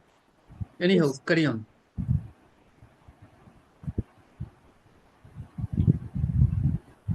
Okay, so there is a possibility of fetal growth restriction during the entire tenure of pregnancy. Yes, sir. So you need to monitor the fetus throughout the pregnancy because there is a possibility of fetal demise also or fetal compromise during the pregnancy. So what will you do to monitor? How will you monitor the fetus in the antepartum period with severe anemia? Sir, Am I audible? Yes, sir. Okay. So how will you monitor the fetus? Specifically in your case, this 35 weeks. So already you have done the antenatal checkup, the mother blood pressure and all the parameters, whatever you are saying, it is looking completely normal. So now your job is to monitor the fetus also. How will you monitor the fetus? So serial USG to see if there is a decrease in the fetal growth. Should you directly jump for ultrasound or has to start with the LST. clinical? Non-stress test weekly, bi-weekly can be done, sir. Okay, before that, because non-stress test, it is not available most of the peripheral centers. So whenever the mother is coming, so first of all, there are some uh, something is there. You can ask the mother to check. If mother feel that it is not Perceiving, adequate, in that case, she can approach. So first is fetal movements, is she perceiving fetal movements well or not? yes, that is the most important thing. So mother is the first doctor. You have to ask the mother to check for the daily fetal movement count. So how will you counsel that how much is normal, how much fetal movement in 35 week it is normal 10 moments per day. per day? Per day, it will be too less, I think. What is the guideline saying? 12 hours. We are now following 2 hours. So 10 count in 2 hours. Specifically in the morning time, if it is not adequate, you can ask the mother to check after the lunch or after After a the major day. meal. Yes. Am I right? Yes. Yes. Okay. Suppose the mother is telling my fetal movement count, it is decreasing. It is not 10 in 2 hours. So what will you do next? We'll check for fetal heart sound Okay. So what is the normal fetal heart sound? between When you will 120 tell 120 to 160 beats per minute. so 110 to 160, it is normal. Whenever it is less than that, it is brady, or more than that, it is called Thank tachy. Okay. So suppose there is bradycardia. The fetal heart rate is 100. So what will you do next? Uh, so we will first advise her to lie in left lateral position. Oxygen supplementation, it can be due to hypoxia, so oxygen supplementation should be provided. Okay. IV fluids can be started. So. Okay.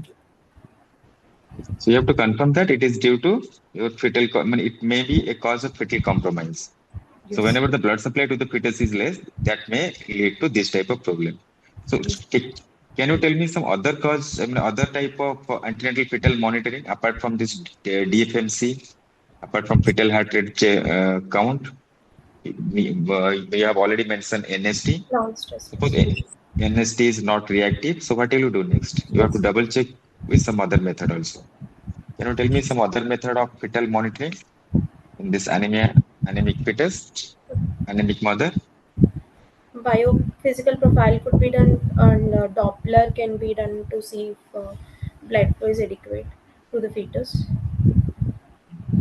So you have to do the Doppler, right?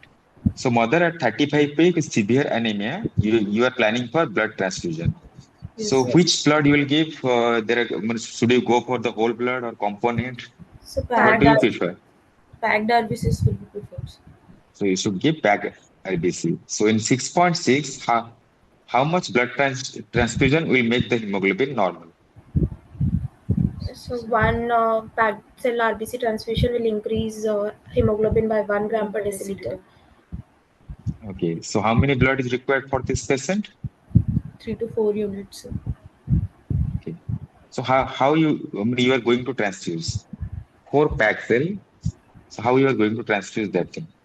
So transfusion is done under diuretics over 4 to 6 hours On to alternate days, we can given to avoid overload. avoid overload.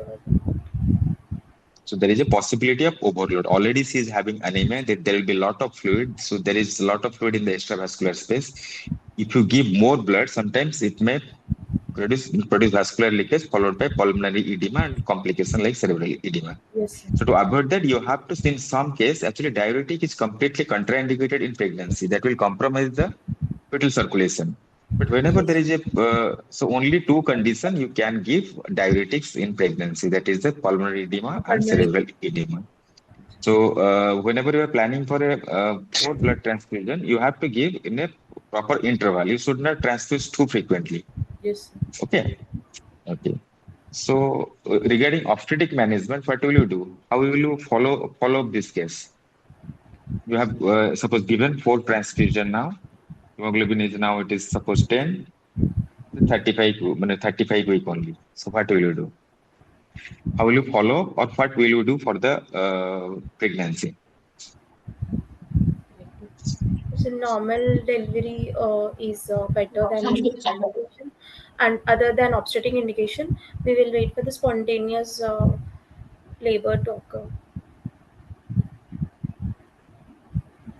and we will have RCC addition. What about other supportive therapy for anemia? Only transfusion?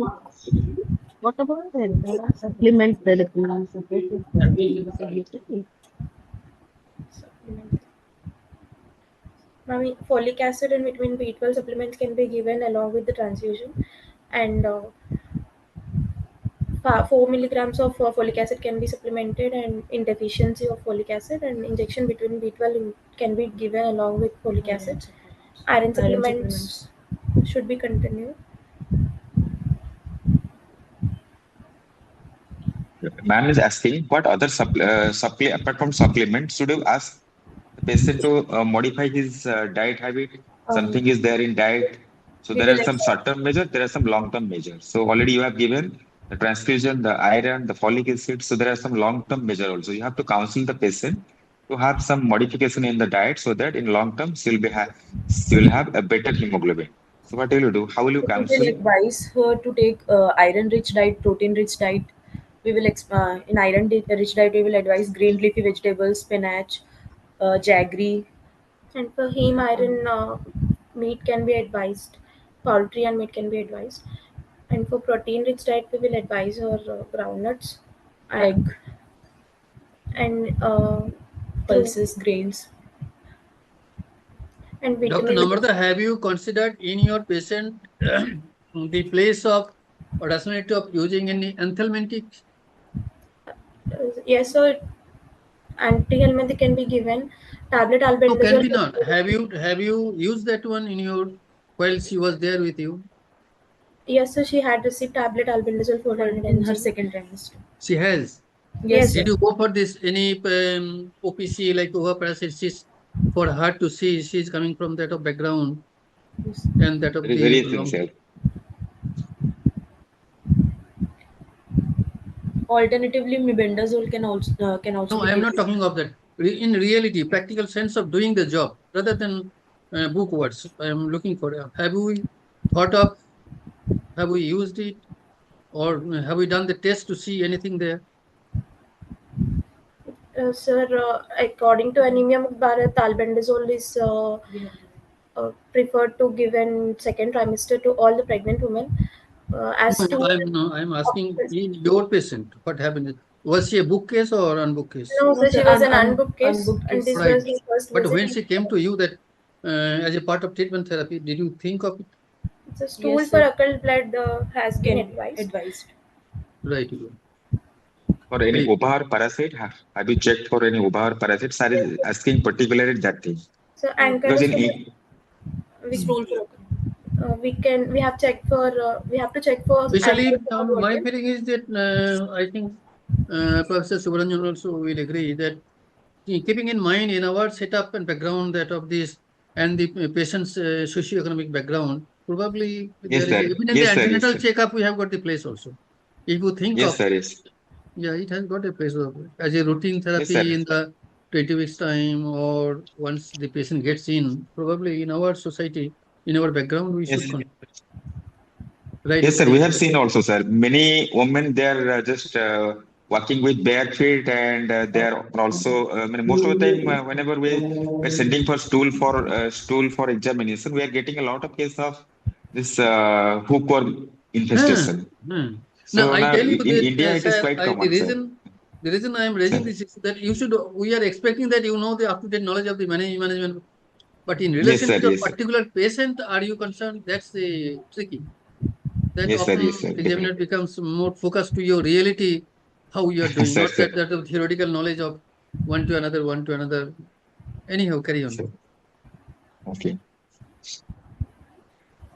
So So see this previous cesarean section case. So when you are planning for termination of pregnancy, or when you're planning for delivery, this is 35 week, previous section. Now it is at 35 week. So what is the obstetric management for your case? What you are planning? So elective cesarean section after correction of. From not, I'm not asking the final planning. So now she's 35 weeks. So you will follow up for some day, or should you go for immediate termination of pregnancy? So you will follow up for some day. Yes. So what is the further planning of this case? 35 week with severe anemia. Already she is treated with blood transfusion. Sure.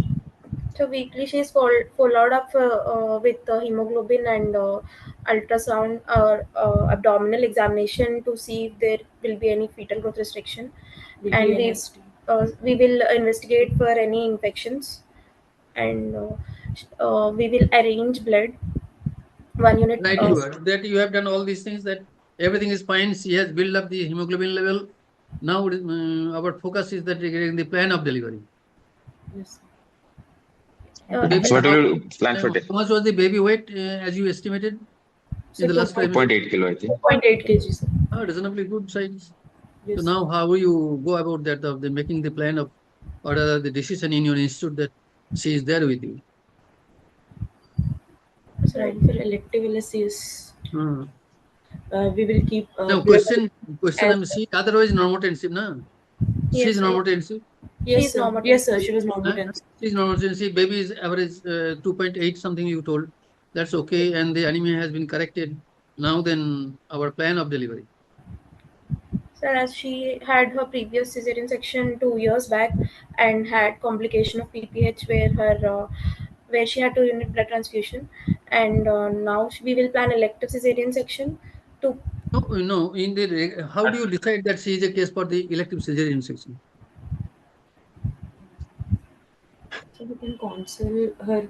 Now, in that case, have you considered that the indications of the prior cesarean section and what was the difficulty or what was the reasons that she faced the episode of PPH? Did she require the transfusion that time? Yes, so she received 2 unit blood transfusion at The that possibility of this, that is true. That is the important thing. And then probably, and the anemia, you have to get ready for that also. And if you are planning for the cesarean delivery, what factors suggest you to make the decision of the cesarean delivery for her? Why not we should go, is it a recurrent indication, non-recurrent indication, like that? Talk of something like that. The indication was not recurrent because she had breach presentation as indication in her Breach presentation. Yeah. This time she is not the breach. This time Previously it was not okay. recurrent. Previously it was breach, I think. So present pregnancy is cephalic only. Yes. So it is a non-recurrent indication. And then your clinical examination, that head is well applied or the head is engaged. Is there any regarding this scar intricately when you write the discharge? Have you mentioned that anything that suggests that probably next time we should go for the cesarean delivery, or the reason of the postpartum? That was the institute delivery or home delivery or some other institute? She had major postpartum hemorrhage last time. Yes. And she was anemic also.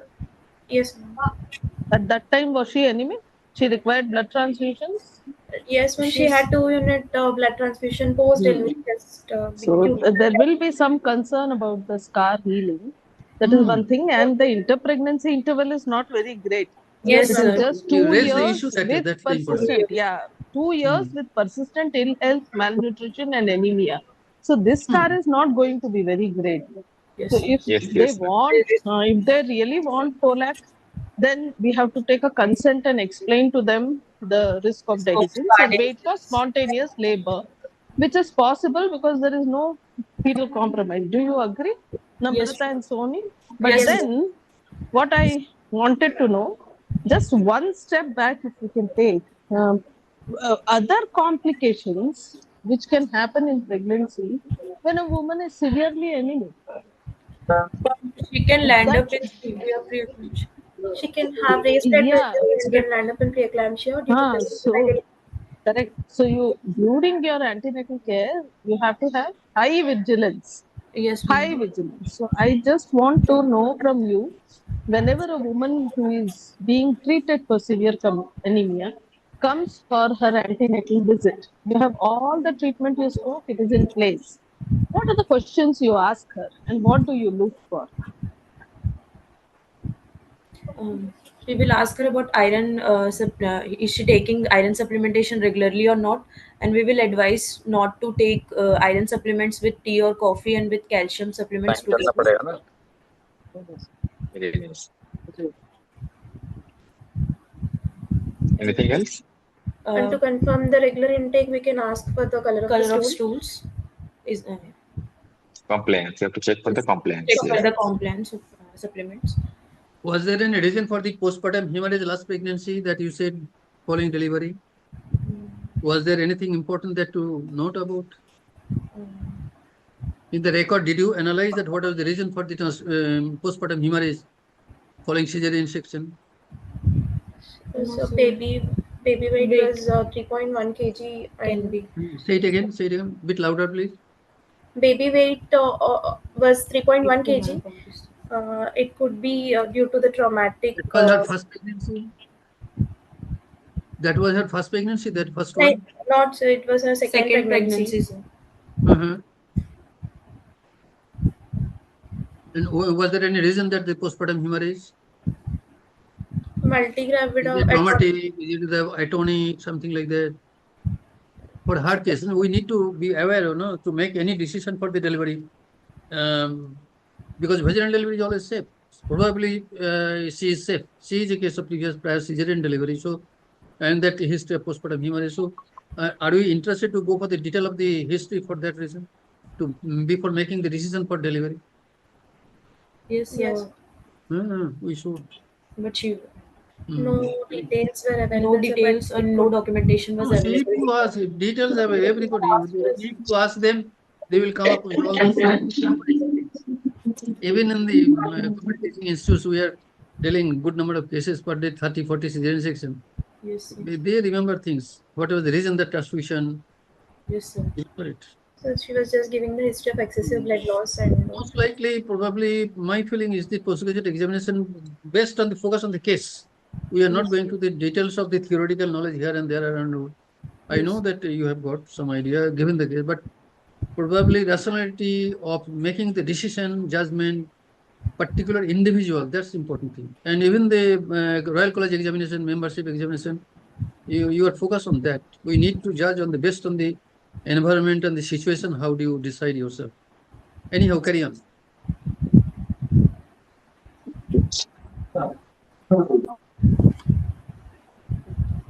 Okay, what complication will expect in during delivery?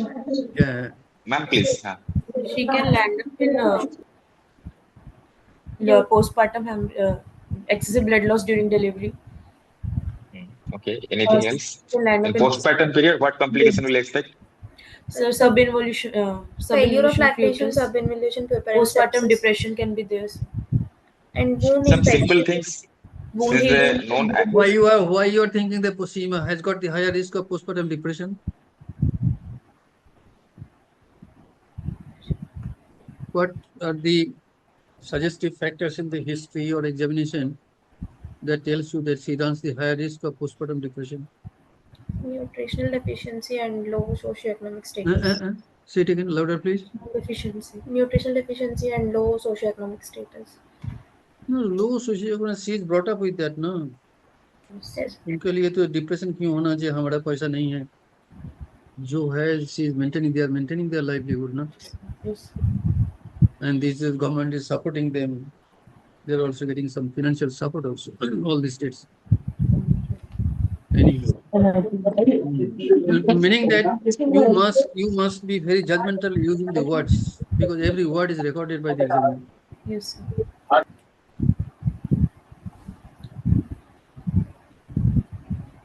Right then. So, what is your plan for the delivery?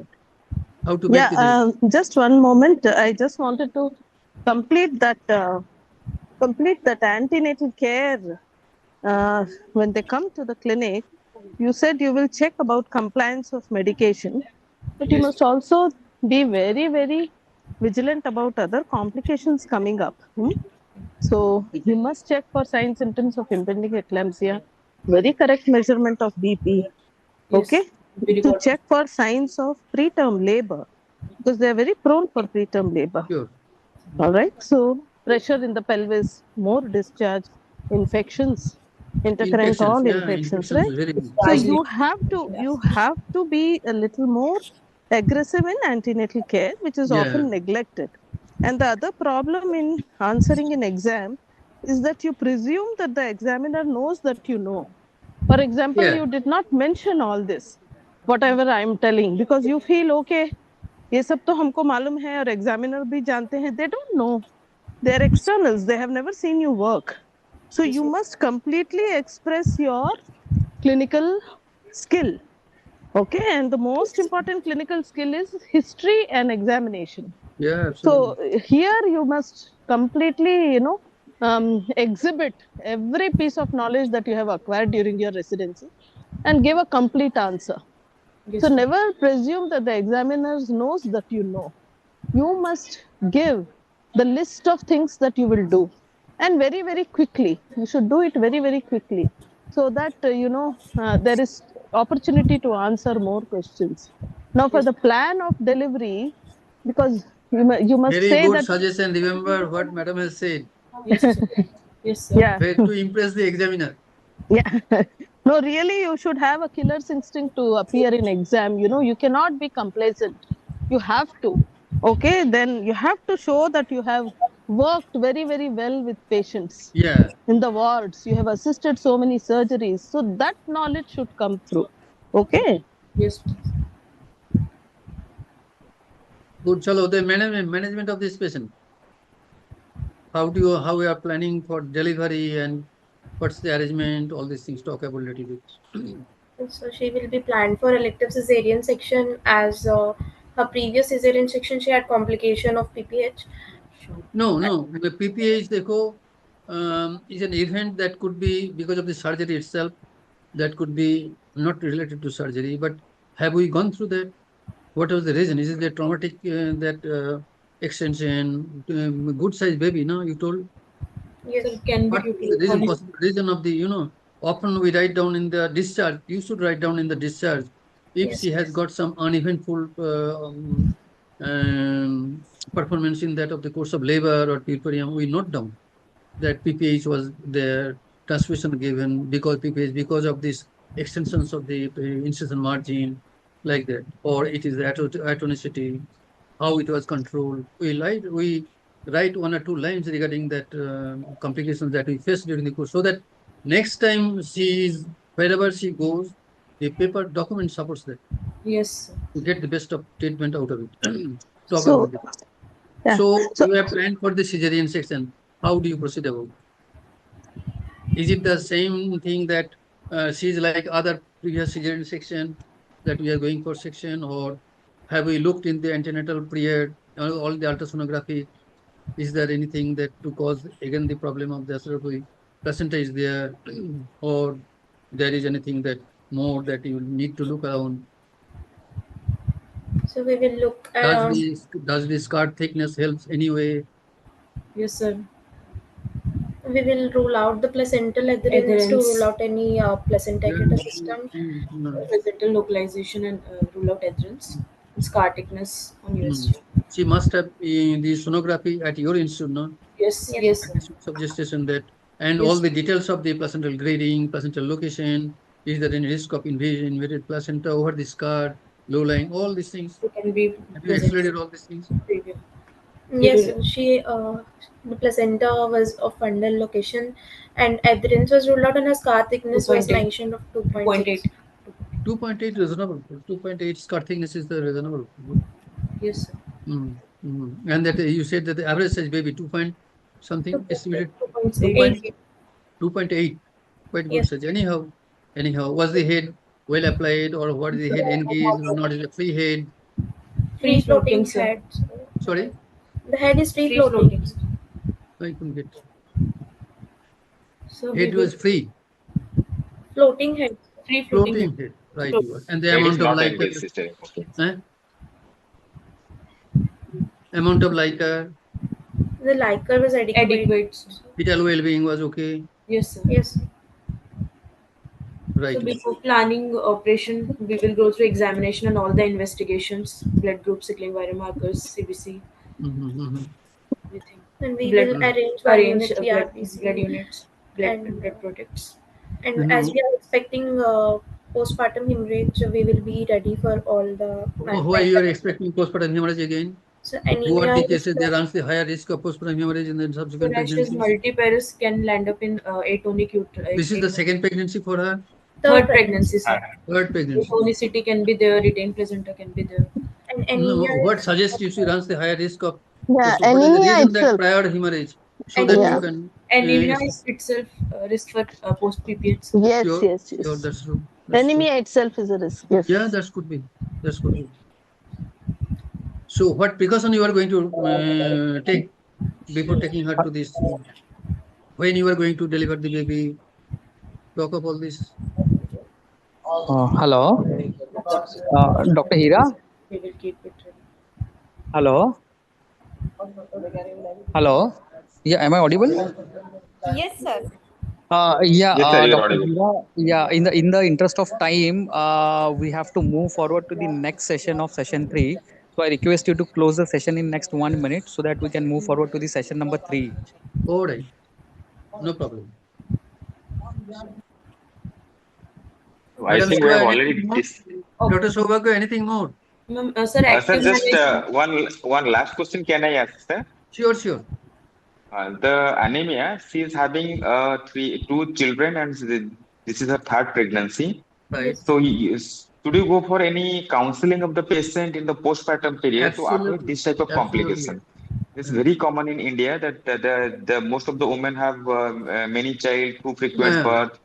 That will lead to many complications. So, how will you go for the counseling of the woman in the postpartum period for this type of cases?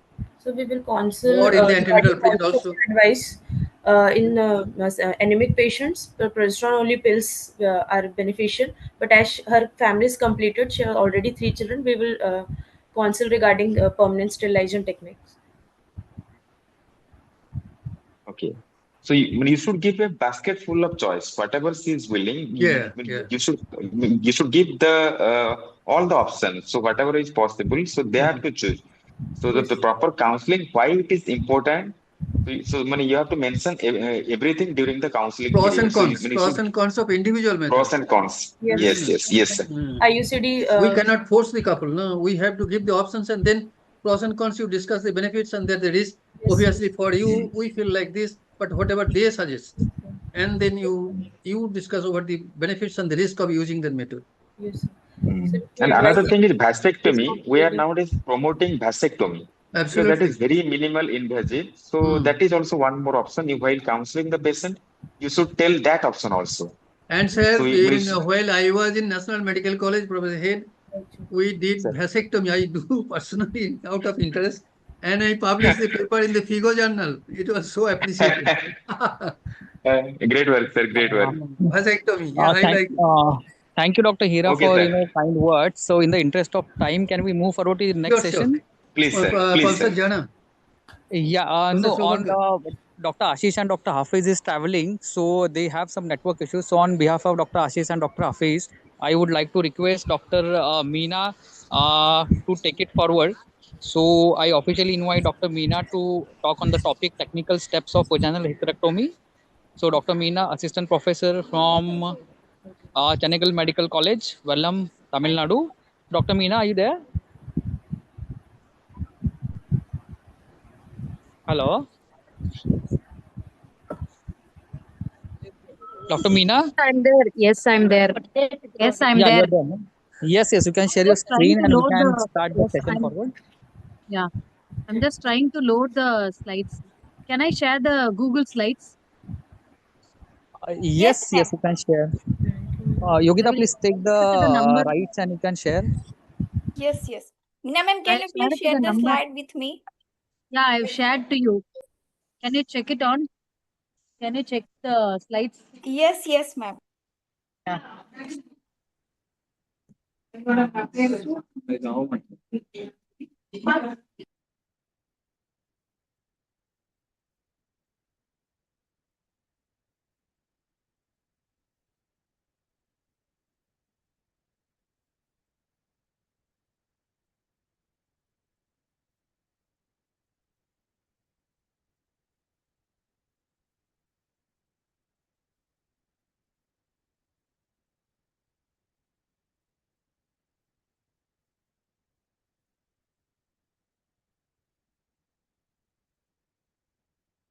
Give me just a minute.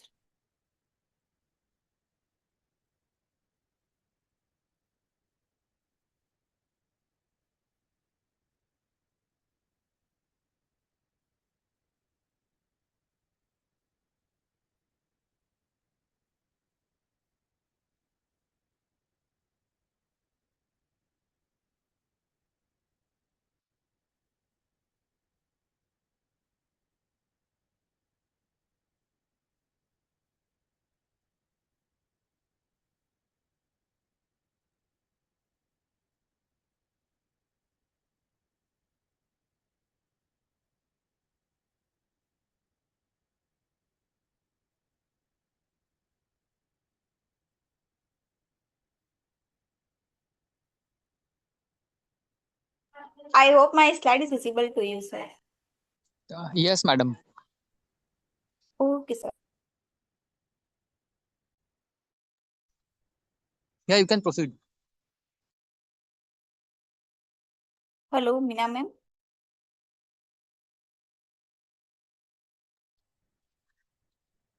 Yeah, Dr. Meena. Yeah, I can hear you.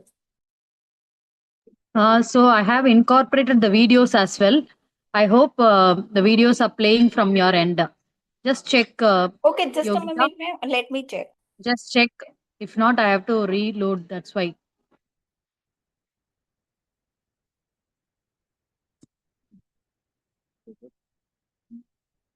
Yogita, can you just check if the videos are playing?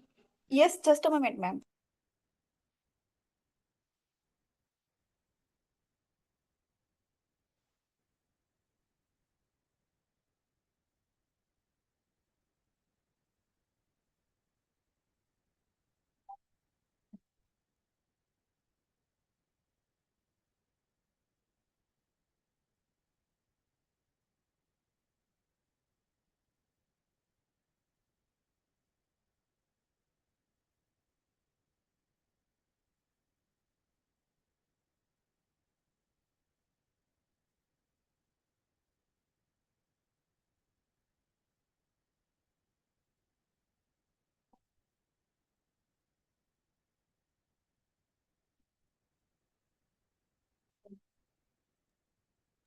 Oh, now my video is visible to you. I'm just checking, ma'am. Okay, Yes, ma'am. yes, yes, yes. Then we can go on. We can go from the first slide. Can go from the first slide. So thank you, Dr. Hafizur sir and Dr. Suman Sinha madam for having given this opportunity to be a PG faculty to demonstrate the technique of vaginal hysterectomy, which is the most important surgery as pelvic surgeons, which we need to learn in the early part. Thank you. Next. Yogita. Vaginal hysterectomy is a natural orifice surgery. So we do not create any scar on the abdomen. This has been described as one of the original minimally invasive gynecological procedures. Next. Yogita. So vaginal hysterectomy is the preferred approach. The previous one. Yogita, please be with me for next 30 minutes, Yogita. The previous. The third slide. Go back. Yogita. Next. Yeah, this one. Yogita, please be with me for the next 30 minutes, please. Okay, ma'am. So, vaginal hysterectomy is the preferred approach to hysterectomy for benign gynecological disease whenever feasible. Vaginal approach is associated with significantly better outcomes when compared to other routes of hysterectomy. Therefore, the expert gynecologic surgeon must be equipped with the knowledge and unique skill. Previous one. Yogita. Yes, ma'am. Unique skill to competently perform this surgical procedure. The next slide. So, the indications of doing a hysterectomy generally include gynecological conditions that cannot be managed successfully with conservative medical or less invasive surgical therapy. And also, symptomatic pelvic organ prolapse is the leading indication for the selection of the vaginal approach. Whenever there is a symptomatic leiomyoma or a abnormal or dysfunctional uterine bleeding, pre-malignant conditions such as complex endometrial hyperplasia, cervical intraepithelial neoplasia, or microinvasive cancer of the cervix. Next. Yogita. Historical perspective, the first planned vaginal hysterectomy was performed in 1813 by Conrad Langenbeck of Göttingen. Safe extraction of the uterus challenged many surgeons in the early 1900s, and the Mayo brothers, Doctors William and Charlie Mayo, who adopted the European technique of replacing clamps with suture ligatures to secure the vascular pedicles. They also promoted efficient removal of the uterus and creation of a ligamentous support for the vaginal apex. In 1916, the Mayo brothers established a special section of general surgery, namely their first division of gynecological surgery, which was led by Dr. James C. Mason. Next. The Nobel Sprout Heaney of Chicago was another key historical figure in the evolution of vaginal hysterectomy. In 1934, he reported a series of 627 vaginal hysterectomies performed for benign or pelvic disease. He was considered as one of the earliest proponents of vaginal hysterectomy and advocated this procedure as the primary approach for hysterectomy even in women without uterine prolapse. Next. At the Mayo Clinic, Dr. James Mason adopted techniques from Noble Heen. Dr. Richard Simon studied various types of cultoplasty techniques and modified these to create what is now known as the Mayo-McCall cultoplasty, a vaginal apical suspension procedure routinely used as both prophylaxis and treatment for enterocele and applicable to varying vaginal dimensions of Chicago. Next. So, how do we determine the route of hysterectomy? Hysterectomy, whether we need to identify whether there is an indication for benign disease. If there is no, then this algorithm is not applicable. If the hysterectomy is indicated, then we need to look at the size of the uterus. If it is less than or equal to 12 weeks of gestation or 280 grams and less than one cesarean delivery by laparotomy, an adequate vaginal caliber, mobility and descent or outpatient evaluation, we can go on to do a vaginal hysterectomy. Here the size is just less than 12 weeks. And if the uterine size is more than 13 to 16 weeks of gestation, or the uterine size is less than 16 weeks of gestation with either more than or two cesarean deliveries or laparotomy or inadequate vaginal access. The word inadequate vaginal access is important based on the caliber, descent, and mobility on outpatient evaluation. We need to put the women for examination under anesthesia, check for the descent of the uterus halfway down the vagina, and adequate vaginal caliber. If there is no adequate descent, we do call this as Valsalem traction test to do a non-descent vaginal hysterectomy. Then we can proceed to do a laparoscopic or a robotic hysterectomy. The third thing is, whenever the size is more than or equal to 17 weeks of gestation, we can go with laparoscopic or robotic hysterectomy or a conventional abdominal hysterectomy. So this is about selection of the route of the hysterectomy. Next slide. So relative contraindications to vaginal hysterectomy have been identified based on anatomical or clinical factors that may render the procedure being technically challenging. These conditions are when there is an enlargement of the uterus more than 12 weeks, extrauterine disease like adnexal masses, pelvic endometriosis, or severe pelvic adhesions. Other factors that may influence a selected route of hysterectomy include nulliparity, accessibility to the uterus due to immobility or a narrow pubic arch. When there is a uterus to cervix angle is more than 90 degrees, it may be difficult to extract the uterus from below. Next. Yogita, preoperative assessment, where there is a preoperative health risk assessment individualized for each patient. Laboratory and screening tests should be ordered as indicated based on any underlying medical condition that could impact the surgical outcome or as a part of the standard workup for the clinical indication for hysterectomy. A preoperative counseling of the patient should include discussion about the risk of conversion to an endoscopic or abdominal approach. Always there should be a lower threshold for converting the procedure anytime based on the patient's needs to a laparoscopic or a robotic or a abdominal approach. Next. So the vaginal flora contains a large variety of bacterial species, including aerobic and anaerobic organisms. Vaginal hysterectomy is a clean, contaminated surgical procedure. The preoperative treatment of bacterial vaginosis with metronidazole significantly reduces vaginal cuff infection. Perioperative antibiotics should be administered within 60 minutes of the incision. These reduce the risk of infection following surgery, including reduction in the risk of cuff cellulitis after vaginal. The preferred antibiotic regimen is 2 grams of cefazolin with a 3-gram dose for women who weigh more than 120 kg. Antiseptic vaginal preparation may be performed with either 4% chlorhexidine gluconate or povidone iodine. Next. So, what is the RCOG guideline for consent? It is important before any procedure to take a proper consent.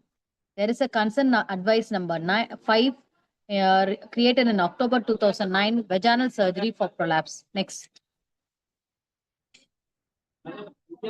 So it says the name of the proposed procedure, the course of treatment, the proposed procedure, the intended benefits, that is removing the mass in case the affected uterus in case of a prolapse. Next. So what are the serious and frequently occurring risks? Like serious risk where there is an injury to the bladder, urinary tract. We need to even give the numbers. Damage to the bowel, excessive bleeding, pelvic abscess, frequent risk like urinary infection, vaginal bleeding, post-op pain, and wound infection. Next.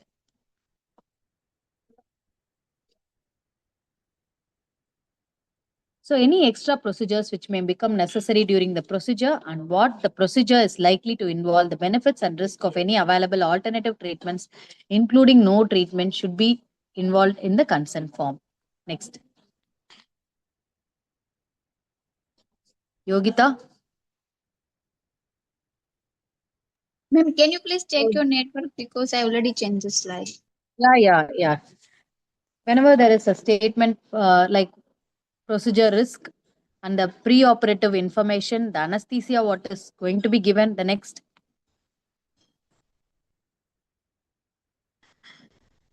So basic surgical principle, this is the main thing. Prior to the initiation of the operation, there are some key principles that should be taken into consideration when planning a vaginal hysterectomy, including proper positioning of the patient and the surgeon, maintenance of optimal exposure and lighting. Next.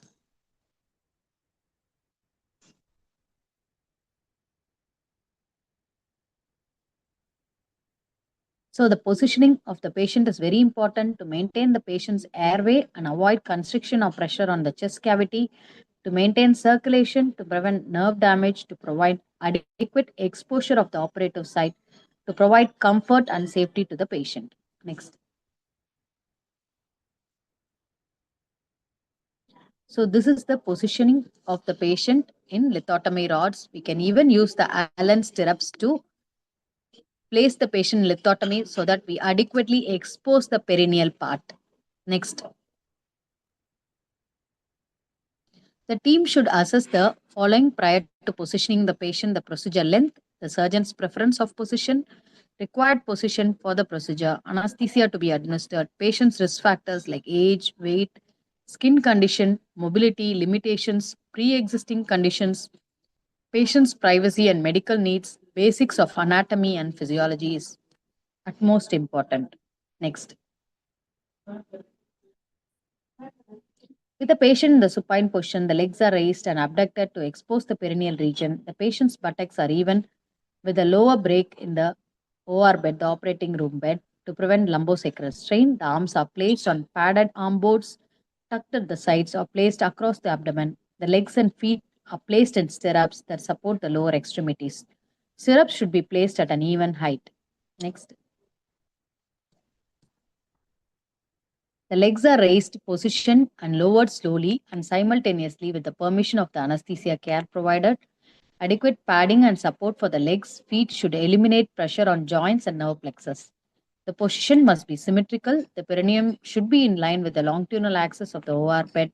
The pelvis should be at the level. The head and trunk should be in straight line. Particular attention needs to be given to the popliteal space behind the knee where the legs rest in the stirrups. Next. So risk of lithotomy, mainly there can be hip or knee joint injury, lumbar, hip sacral pressure, vascular congestion, neuropathy of obturator nerves, femoral nerves, common peroneal nerves and ulnar nerves, restricted diaphragmatic movement. Next.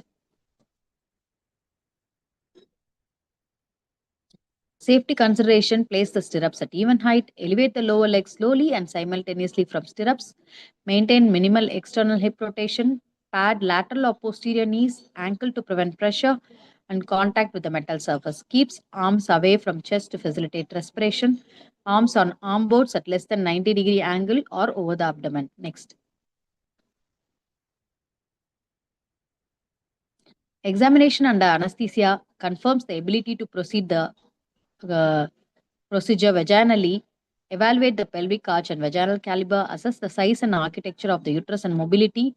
To check for the uterine descent, rectovaginal examination may be performed to assess the adenexa and for any extrauterine pathology. Next. Can you play the video? So we'll be simultaneously showing the steps. So taking a labial stitch so that the labia does not fall during the procedure, usually taken on either side of the labia, and also the posterior fourchette is fixed to the towel.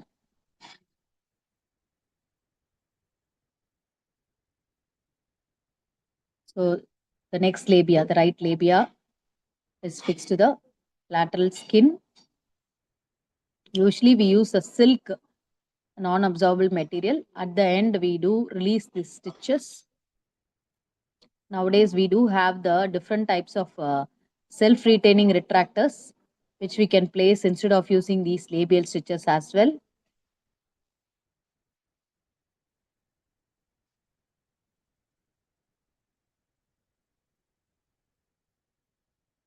So the posterior fourchette to the towel, taking a stitch in the posterior aspect.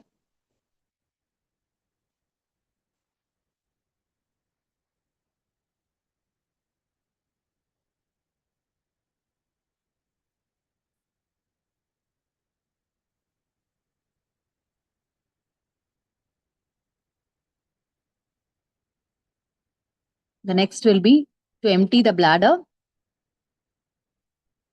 So here we are trying to insert the speculum, retracting the posterior vaginal wall. The speculum is inserted laterally and then turned posteriorly. This is a huge infravaginal enlargement as well. You can see there is an anterior vaginal wall descent with a posterior vaginal wall descent. Not much of cystocele in this case. So the anterior lip of cervix is held using a valsalum.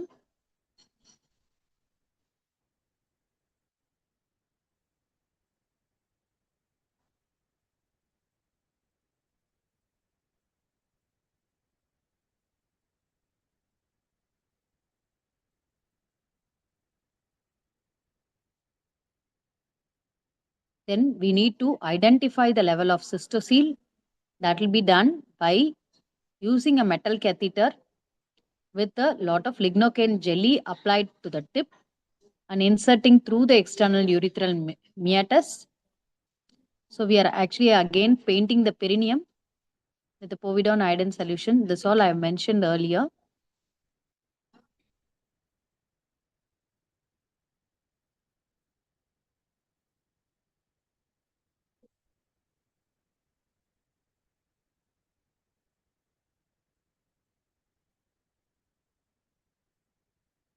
So you can see the metal catheter with the lignocaine jelly being introduced. So you can see without reducing the mass, we didn't have urine. After reducing the mass, we are able to empty the bladder. These are some small glitches which we will be facing during the procedure. Once we have emptied the bladder, the video is over, Yogita. You can just move on with the next slide. I'm just cutting the procedure and showing in each step. So vaginal incision, consider emptying the bladder with straight catheterization or placement of Foley catheter. We can use a Nelton's catheter. The decision to drain the bladder is based on surgeon's preference. I usually prefer to empty the bladder, check the level of the cystocele, mark the junction, vesicocervical junction, to place the uterine incision, the incision over the vagina. So infiltrate a vasoconstrictive agent into the vaginal epithelium if desired. Usually that is called the hydrodissection or aqua dissection, which will help in demarcating and equally helps in easy dissection of the vagina from the underlying bladder and the posterior pouch. Once the incision sites are identified, the vaginal epithelium is incised directly, or if there are no medical contraindications, injected at the planned incision site with either vasopressin 10 to 20 units in 50 ml saline or 20 to 30 ml of 0.5% xylocaine and 1 is to 2 lakh epinephrine. The goal of this injection is to aid in the identification of tissue planes and reduce bleeding during the surgery. Next. So here we can see I've been injecting the lignocaine with adrenaline. So bringing a bleb in the anterior vaginal epithelium. I hope it is clear. Yogita, is the video clear for everyone?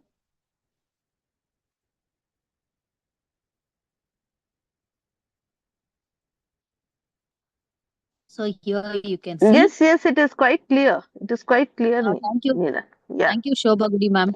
Yeah, it is clear. But my only this thing was that your case selection is of a prolapsed uterus. It is looking like, or Yes, was ma'am. it? Isn't it for ease of So the demonstration? I technique of think vaginal you have. hysterectomy. So I've taken the prolapse case, ma'am. So that For will be ease easy of for the. demonstration to PGs, you have taken. Yes.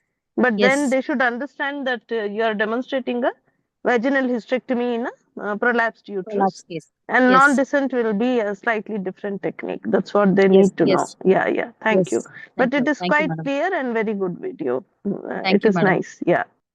Thank you, Shobha ma'am. So we are injecting the lignocaine with adrenaline, both anteriorly and posteriorly, causing blanching of the epithelium.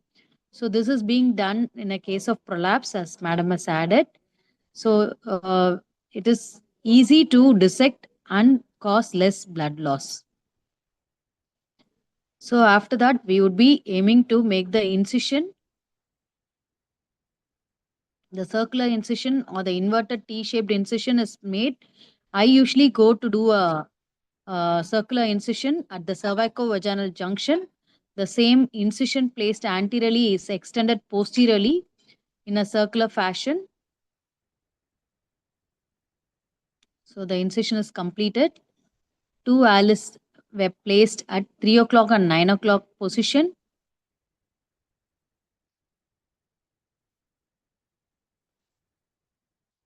So the incision is on the cervicovaginal junction. Now we would place the Alice at the cut junction. The next slide.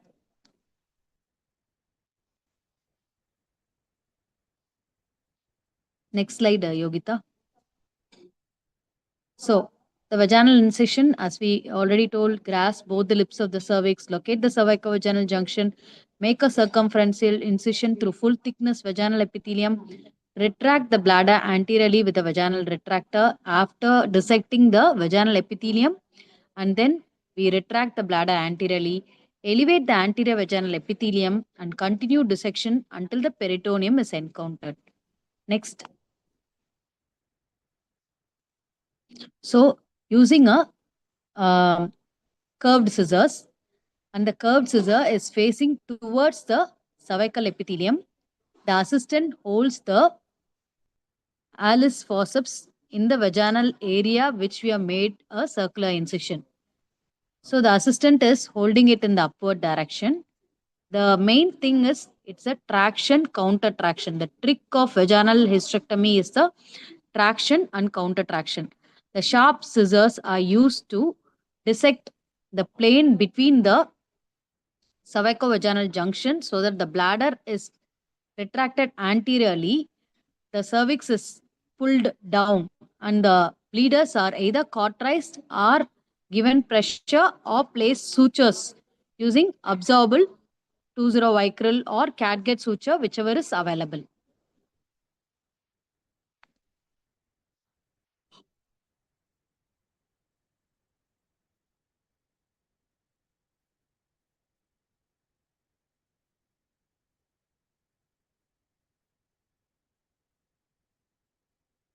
So I'm able to feel the loose fold of peritoneum as I have dissected anteriorly.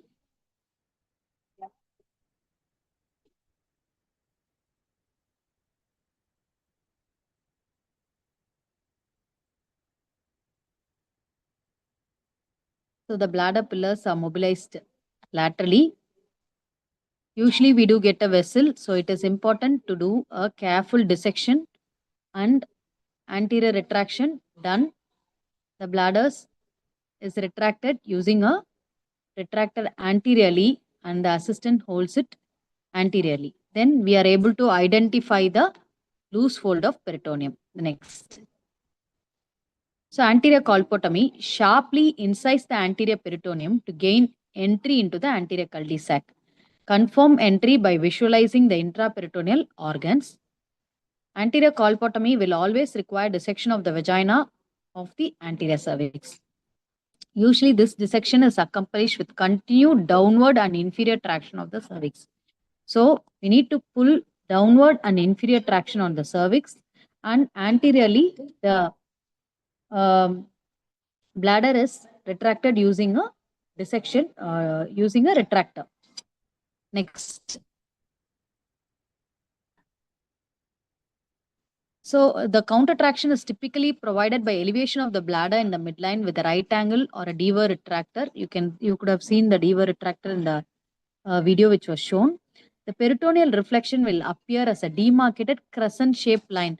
By doing this repeatedly, we will be able to make the crescent-shaped line, and that is where we need to hold the peritoneum, loose fold of peritoneum, which is over the bladder, and then dissect it. Then the bladder is mobilized up. It also has a characteristic slippery feel because it is loose, allowing the surgeon's finger to slide easily over the tissue. Additionally, counter traction can be provided by elevating the anterior vaginal wall with Alice clamps or tissue forceps. Next. Now, the next step will be doing a posterior colpotomy. So, the main important step will be anterior opening and posterior pouch opening.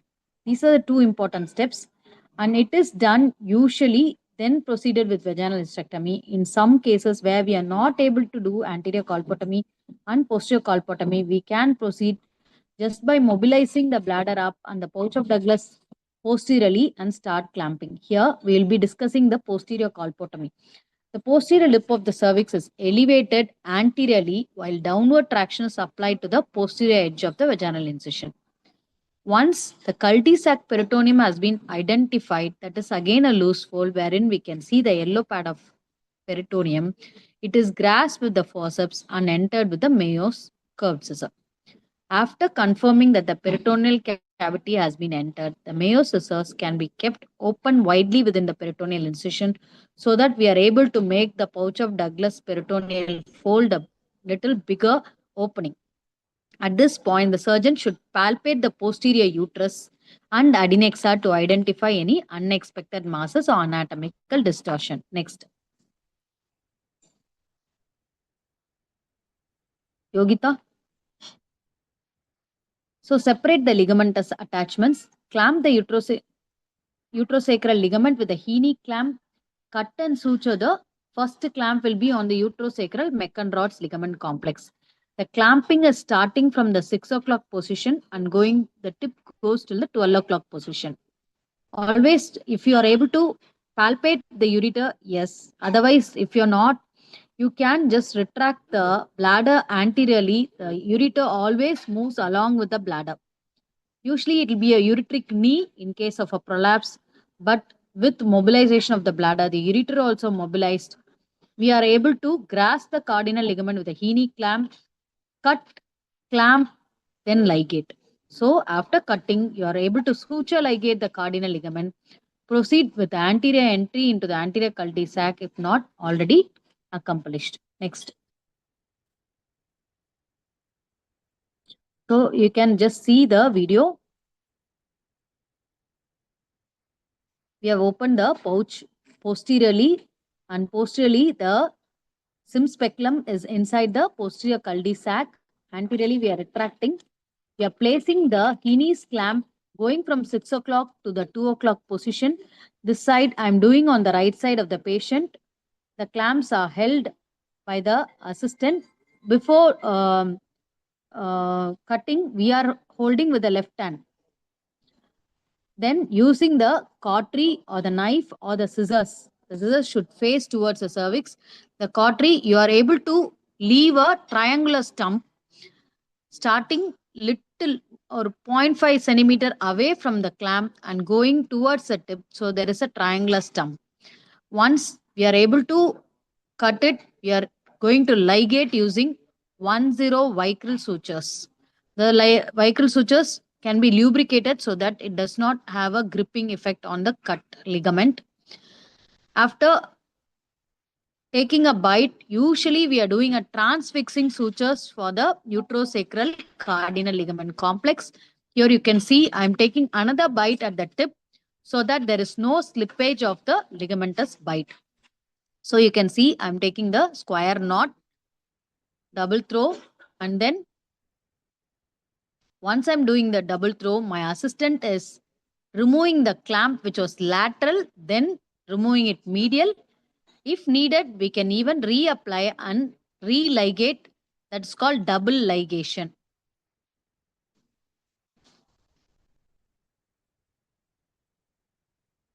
So this end is held with a curved artery forceps. This will be used for McCall's scaldoplasty or fixing the wall to the uterosacral ligament. Here I am doing double ligation, a free throw you can do, or you can use again a bite and then stitching it to the uterosacral cardinal ligament complex.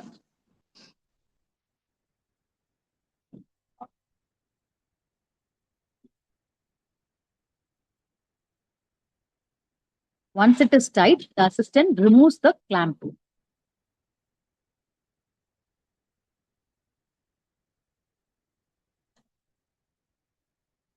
And the sutures are cut, usually with the straight scissors.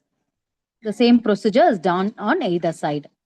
The right side, then the left side. Or if you are a right-handed person, you can start with the left and then go to the right side. Next. Next slide.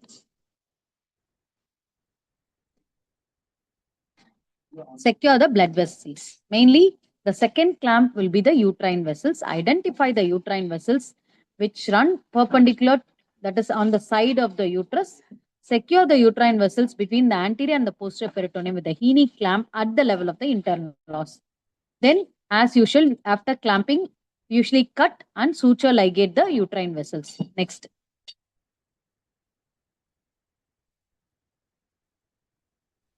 So here I have done the clamping of the uterine vessels.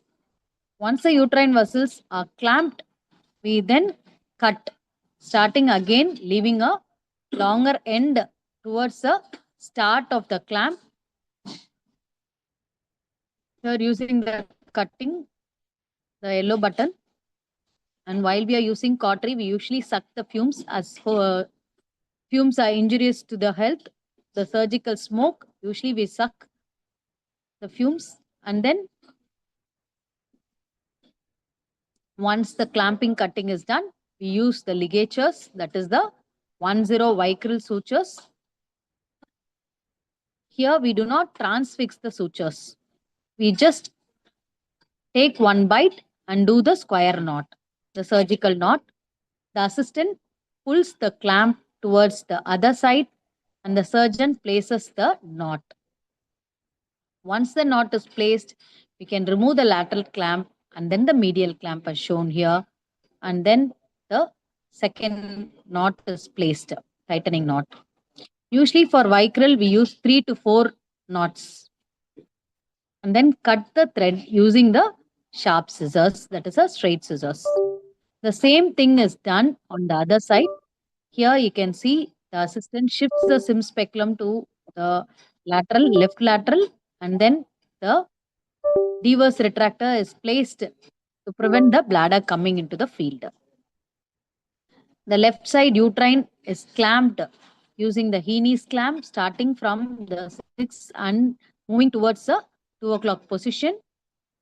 Always the work should be done closer to the uterus. Don't put your clamps lateral. Here we can just see the cautery is used to cut the uterine vessels from the uterus, and once clamping cutting is done, ligatures 10 vicryl is used. Always suck the fumes. So you can see the tip of the needle passes through the tip closer to the tip of the clamps, and then square knot is placed. The assistant holds the clamps, pulling it towards the opposite side, removing the lateral clamp first, and then the medial clamp is removed. Next. So delivering the fundus of the uterus posteriorly. After the blood supply is secured, grasp the fundus of the uterus. We can put 2 fingers, deliver the uterine Dr. fundus Meena? through the posterior cul-de-sac. Yeah. Sorry to interrupt, but in the interest of time, kindly close the session in next 3 to 4 minutes. Yes, sure. So deliver the uterine fundus through the posterior cul-de-sac, secure the utero-ovarian vessels, ligaments typically clamped and suture ligated, remove the uterus, proceed with adnexal removal if desired. Next. So here we can see, next, play the video, no? You can make it little bit faster, Yogita, if the video, you can place it faster. So you can see the fundus of the uterus has been delivered and the sim speculum placed posteriorly and anteriorly. The Dever's retractor is placed. You can see the fundus of the uterus being delivered. You can use a Lane's forceps or a Alice forceps or a Valsalem to hold the fundus of the uterus. Then the next clamp will be the round ligament and the tubo-ovarian clamps. So the clamps are placed going from below upwards. And then the same thing, you can place another clamp. It is the same clamping, cutting, ligating. Next. So you can see once it is done on one side, the uterus usually, if you can make the speed little faster, Yogita, if that is possible. So you can see the clamping, cutting, ligating is done. The sutures are placed in a figure of 8 manner. The same thing is done on the other end. Next slide. You can move faster. So the same thing, clamping, cutting, ligating, figure of 8 sutures are placed. The same thing done on the other side. Then the cuff closure. Attach the cuff to the uterosacral ligament for apical support. Always consider McCall's scaldoplasty when the vault is at the level of the introitus. Close the peritoneum, perform cuff closure. Either we can do interrupted or a running fashion. I do a running fashion. Perform cystourethropy if it is available to document bladder and ureteral integrity. Generally, it is not done, but as vaginal urogynecologists, it is an important practice to learn cystoscopy. Next. So McCall's, again, it's a apical support procedure, enteroceal repair procedure, adjunct to vaginal hysterectomy that might prevent prolapse. Next. Yogita. So there is the internal McCall's. Next slide. External McCall's. You can move little faster, Yogita. So internal McCall is taking the uterosacral ligament and fixing it to the peritoneum. Next slide. I'm not playing the videos. Next. Next. So I'm not showing the video. So it is just taking the bites on the vaginal wall, the uterosacral ligament, and a purse string suture over the posterior peritoneum and bringing it to the other end. Next slide. You can move the video. Next. Please keep moving the slides, Yogita. This is a modified McCalls which I mentioned. Then next. Next. Just keep moving. I'd like to conclude. So these are the complications. Thank you. Thank you for the time. I hope it was clear because I couldn't open. Suman ma'am.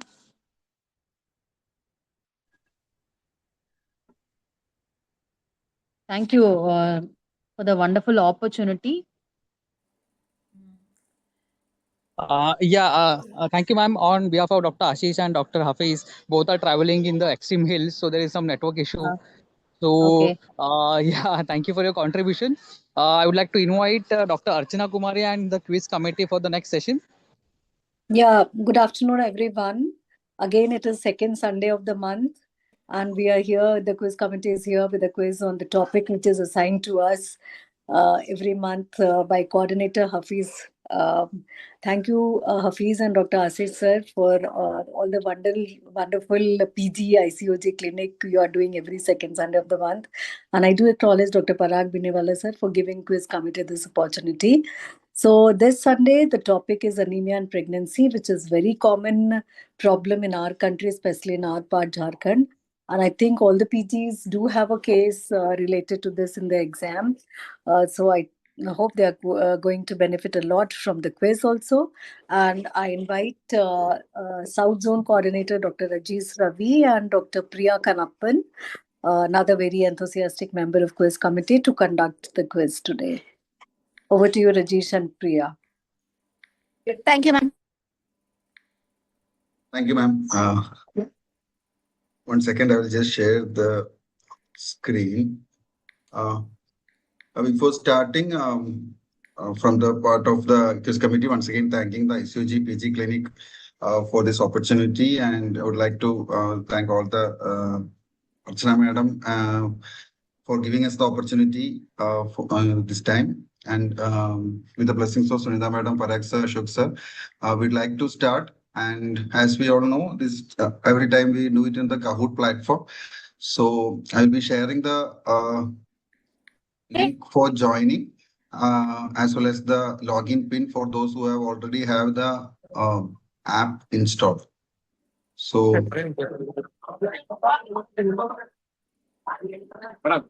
இன்னும் tension ஆகுங்க, time இருக்கு, அவர் ஏற்றி விட்டுறாரு, கவலையப்படாதீங்க. உட்காருங்க.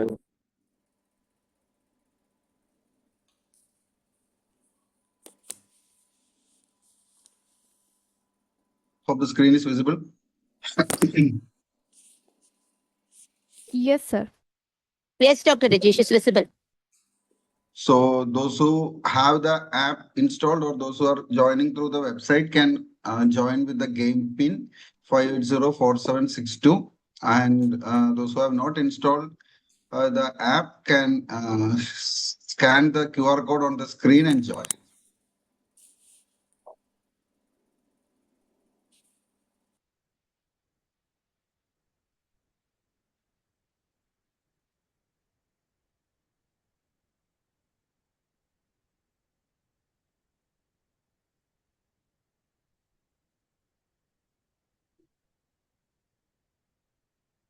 So we have people started joining. Wait for another 2-3 minutes for the joining.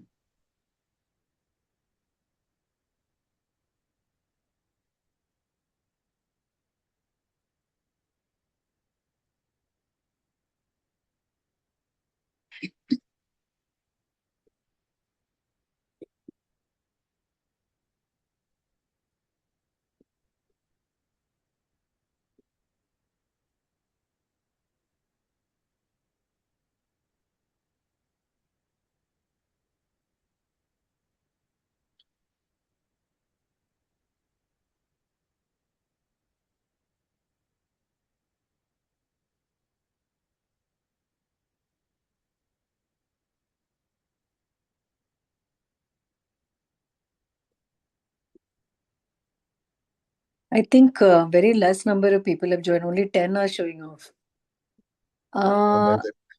I don't know why now the participants' number is decreasing. Maybe Sunday afternoon, everybody will be having a good lunch and sleeping. yeah, but it is for them only.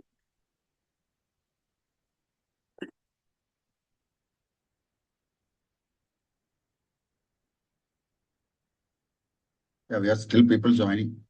Yeah, so how long we are going to wait? Now this is an open kind of thing. Now people can join in between also. Sure. So we are already late, I think. It is already 2:23. So we will start at 2:25. Wait for Sure, 2 ma'am. minutes more.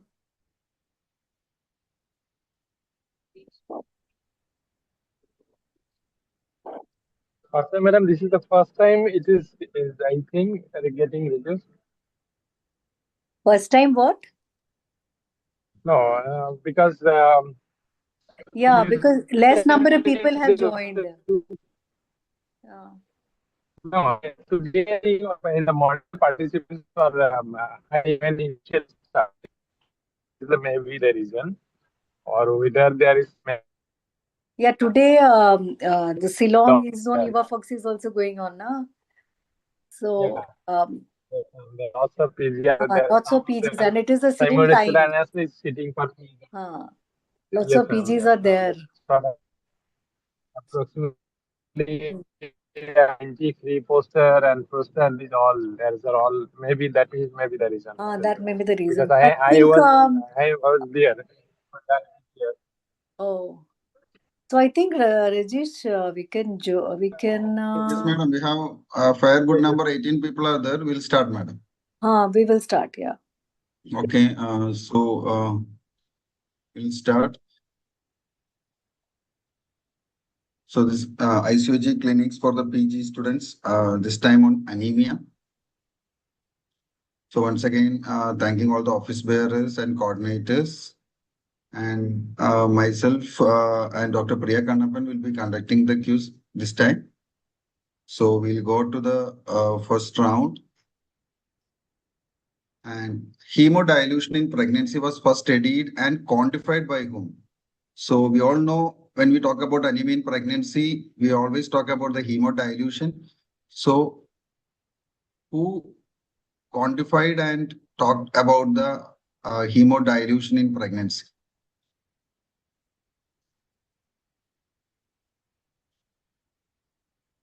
So it was Pritchard who first quantified and found out it is correct. It was actually first described by Mr. Dickens, but it was quantified and studied by, so scientifically described by Dickman. And Pritchard performed extensive and precise studies on the blood volume and hematological changes. So that credit goes mainly for Pritchard. So next question, site of primary absorption of iron. We'll go from the basics first. So whether it is proximal ileum, proximal jejunum, stomach, distal ileum. So what is the site of primary absorption of iron? I know you don't find the answer you are looking for in the options. From the options, which is the best answer?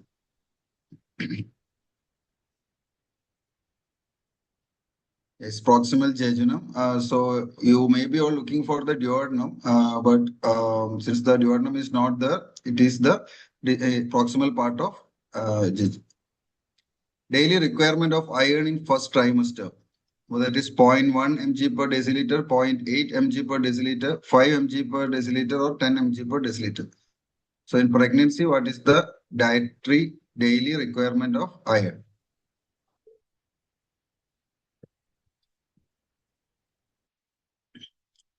Point 0.8 is the correct answer. It's more of 0.7 to 1 mg per deciliter. So 0.8 will be the correct answer. So we have Namrata leading now.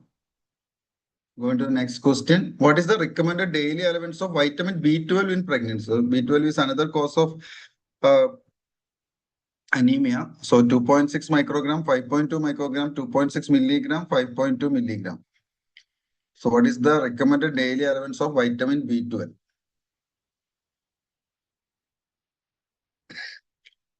So it is 2.6 microgram. That is the correct answer.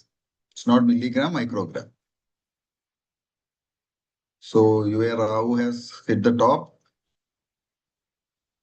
What does anisocytosis means? That is something we hear many times during anemia. So what does it exactly mean? Whether it is increase in RBC cells, whether it is presence of immature RBC, whether it is variation in size of RBC, whether it is increase in reticulocytes during anemia. So what is anisocytosis? So anisocytosis just means the variation in size of RBC, and in iron deficiency anemia, the anisocytosis is caused because of the increase in reticulocytes and presence of immature RBCs. But anisocytosis as such means there is difference in size of RBCs. So Namrata, back to top. Next question. Postpartum hemoglobin level less than dash is considered as anemia. All of you might be knowing what is the antepartum levels, but postpartum, what is the cutoff value to consider the patient as anemia? Whether it's 10, 10.5, 11 or 12.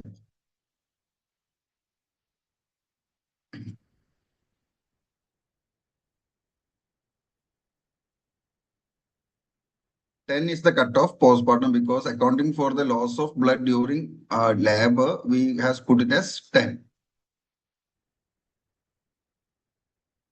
So Dr. Soni has hit the top. So this is according to WHO and RCOG, during pregnancy, 11 may be considered. Early postpartum period, up to 1 week, 11 may be considered still. But as such, the postpartum period, up to 6 weeks, 10 is the level. So to do the next round, Dr. Priya, are you there? Yeah, I'm there. So can we go with the second round? Actually, I'm like, in midst of something. If my network is bad, you please take over, Rajesh. Sure. I can't see the question. So the next questions will be, according to the WHO, moderate anemia is defined as. So answers, yeah. Less than 11 grams, 10 to 10.9, 7 to 9.9, less than 7 grams per deciliter. Moderate anemia. Moderate anemia. Not such a difficult question, but only 6 have answered. Okay, but most of you have got it correct. Very nice. It is 7 to 9. Yes, Dr. Soni stays there. Next question. The advantage of physiological anemia of pregnancy are all except. 1 is reduces the blood viscosity, improves the uteroplacental perfusion, protects the women from excessive blood loss during delivery, increases the oxygen carrying capacity. So physiological anemia is for a specific reason. We all know that. So which is the odd one of the 4? Okay. No, actually, it increases the blood volume so that it manages the women can lose some blood during delivery. So that is not the answer. And once your hemoglobin level comes down, your oxygen carrying capacity comes down. So next, please. So Dr. Namrata is climbing up, followed by Dr. Soni and Dr. Nadira. Congratulations, guys. Next question. Not a cause of macrocytic anemia is folic acid deficiency, alcohol abuse, early iron deficiency anemia, reticulocytosis.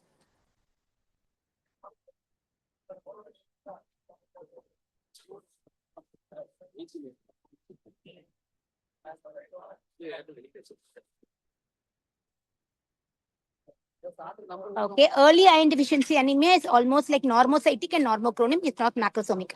So next one, the scoreboard. Yeah, pretty much the scoreboard is the same. So next slide, please. According to the MOHFW, recommendations for deworming is a single dose of albendazole 400 in the second trimester, a single dose of albendazole 400 in the third trimester, 2 doses of albendazole 400 in the second trimester, 2 doses of albendazole 400 milligram in the third trimester.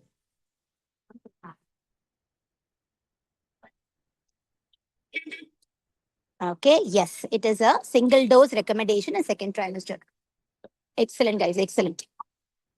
So scoreboard, Dr. KS climbed up, Dr. Namrata and Soni are there. Congratulations. Next. FCM causes hypophosphatemia. Is it a true or a false? Whether FCM causes hypophosphatemia. But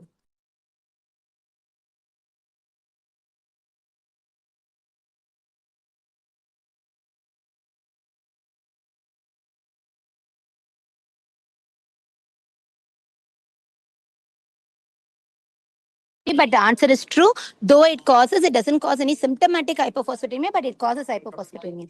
Next, please. So Dr. Soni is back to position number 1. Next slide. Not a side effect of oral iron. Diarrhea, constipation, burning micturition, heartburn.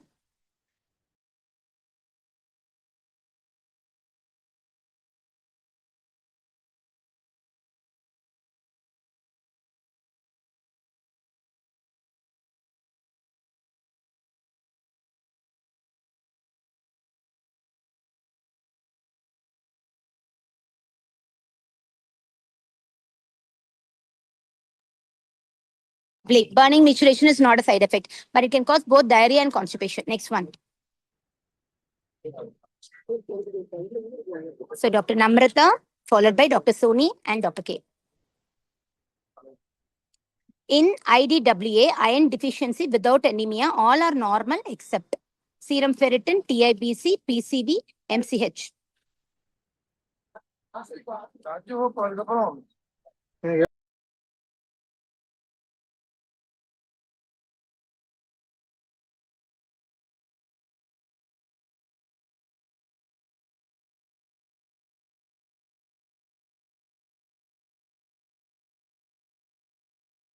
Yes. So this is a fair, you don't have iron deficiency anemia, but it has deficiency alone. So ferritin is normal there. So next.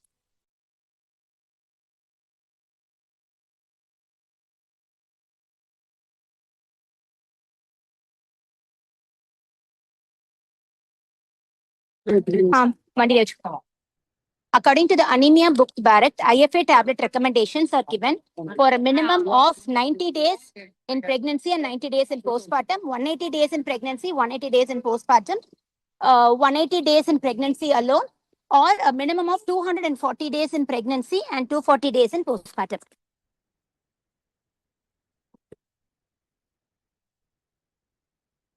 So yes, it is 180 days in pregnancy and 180 days in postpartum. So Dr. Namrata stays there in first position. Next slide, please. Round 3. It is my round, right? Yeah. So next question. Sickle cell disease is caused by mutation in which gene? Is it in the gamma chain, delta chain, beta chain, alpha chain? So these are simple questions. So you should be able to give me the right answer.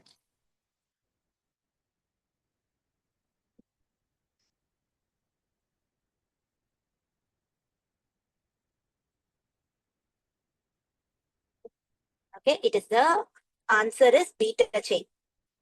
Next slide, please. So scoreboard is pretty much the same. Next slide. Sickling occurs in antibiotic use, hyperglycemia, hypoglycemia, low oxygen tension.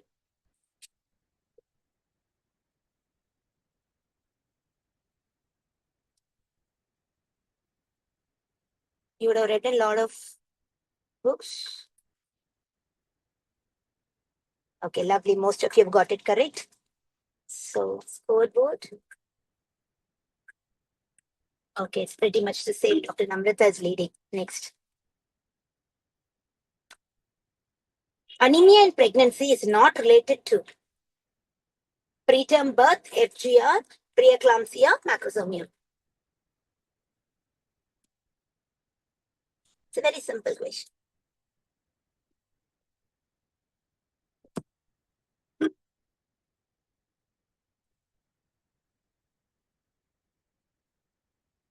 Wonderful. Most of you have got it correct. Yes, it causes only small babies. Next. So scoreboard is pretty much the same. Dr. Namrata is leading there. Congratulations.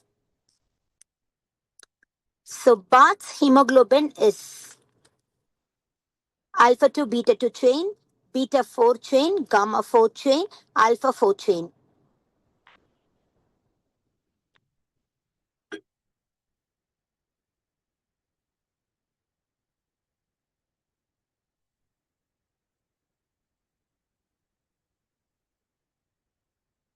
Okay, it is, yeah, gamma 4 chain. So scoreboard is pretty much the same. Next question. The gene that encodes the control of beta globulin synthesis are seen in which chromosome? Chromosome 16, 13, chromosome 11, chromosome 9.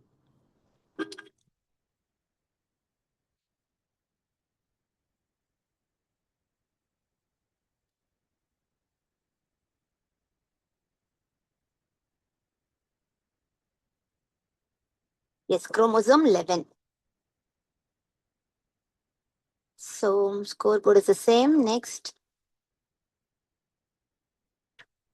Which of the following complication is associated with sickle cell triad in pregnancy? Low birth weight, perinatal mortality, miscarriage, asymptomatic bacteriuria.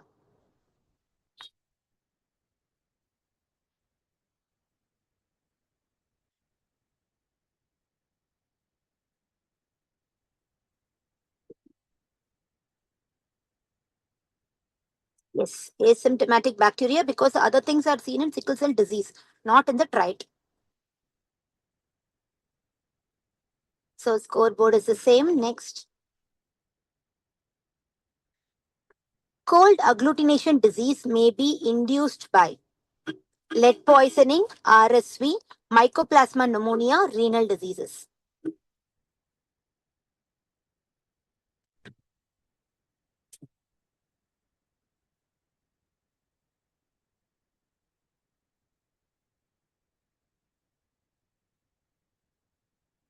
It is by mycoplasma pneumonia.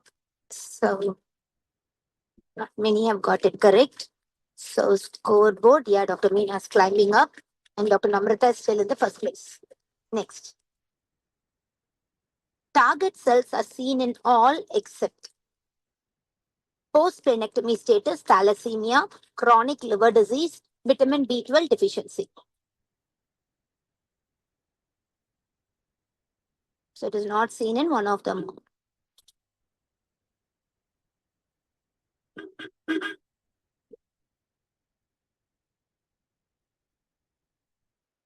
Yes, it's not seen in vitamin B12 deficiency. Wonderful. Scoreboard. Okay, Dr. Namrata is still leading.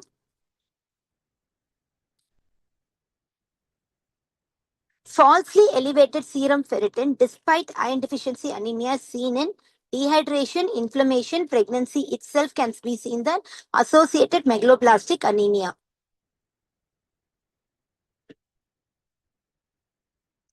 I think easy questions. You should be able to give the answer to us. Wonderful, because it's an acute phase reactant, it will definitely be elevated in inflammation. Next, please. So, what scoreboard is pretty much the same. Okay. IRIDA, iron resistance, iron deficiency anemia is a autosomal dominant condition, autosomal recessive condition, X-linked dominant condition, X-linked recessive condition.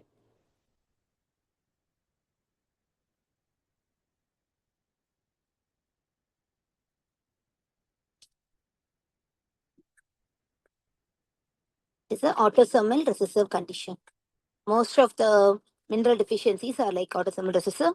So scoreboard is pretty much the same with Dr. Namrata leading. Identify the peripheral smear. Just give me the name of the disease. So what do you see here? Howell-Jolly bodies, teardrop cells, target cells, Heinz bodies.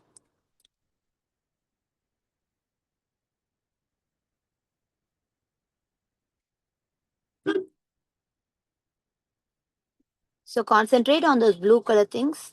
Yes, the blue ones, the seen in the periphery are the Heinz bodies. So scoreboard is pretty much the same. Next. Codocyte means target cells, per cells, tear cells, per cells.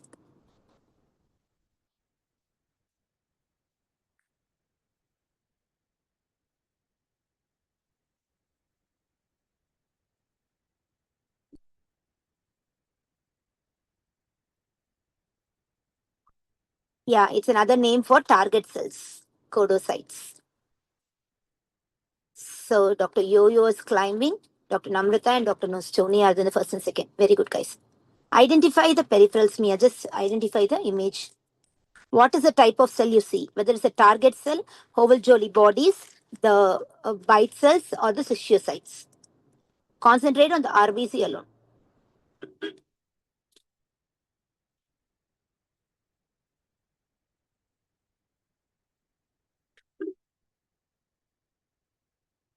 Yeah, it's a bite cell because you can see a part of the portion. It looks like somebody has bitten that cells. So the scoreboard. Okay, so Dr. Namrata and Dr. Soni and Dr. K. Congratulations, guys. Next.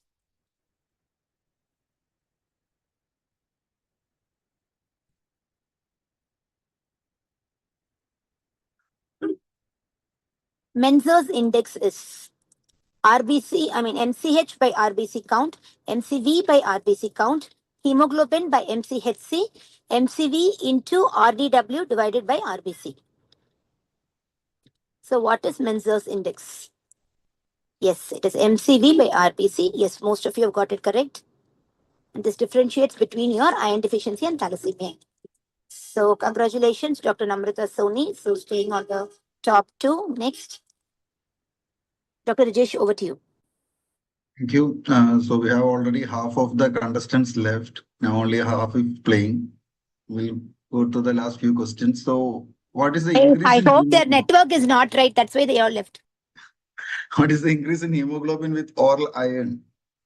So that is 0.1 gram per deciliter, 1.5, 0.3, 0.8. So what is the average increase in hemoglobin when we start iron treatment, oral iron treatment? So it's a pretty straightforward question, as everybody has got it correct. It is 0.7 to 1 gram per deciliter per week average. So 0.8 will be the correct answer. So azathioprine use in pregnancy can show what change? Whether sideroblastic anemia, elevated hemoglobin, decreased ferritin, or elevated MCV. The patient who is taking azathioprine pregnancy, the blood picture will show what?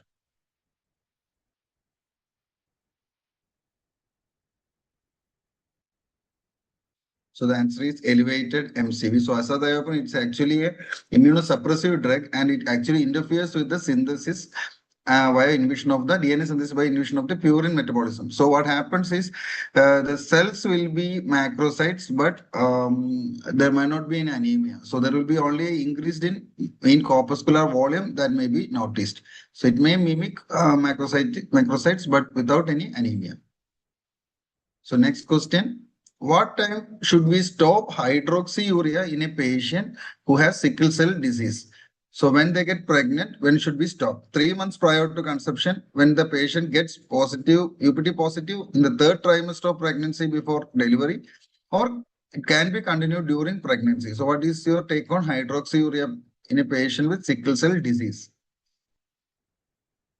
So ideally, hydroxyurea should be stopped 3 months prior to conception. And even if we have not stopped, at least it should be stopped when the UPT is positive. So what is the side effect of recurrent erythropoietin, recombinant erythropoietin? Hypertension, diabetes, headache, oliguria. So recombinant erythropoietin is used for treatment of anemia in severe cases. So what is the side effect of recombinant erythropoietin? So it is hypertension is one of the side effects. So Namrata is still leading. So it can cause rapid rise in red cell mass, which will lead to increase in the viscosity and vascular resistance. That is why the hypertension is happening. So there may be also endothelial sensitivity leading to vasoconstriction. So both these things will cause increased chance of hypertension. Hypersegmentation of neutrophils disappear after dash weeks of treatment with after vitamin B12 and folate. So hypersegmented neutrophils disappear after how much time? Whether it is 1 week of treatment, 2 weeks of treatment, 4 weeks of treatment, or 12 weeks of treatment.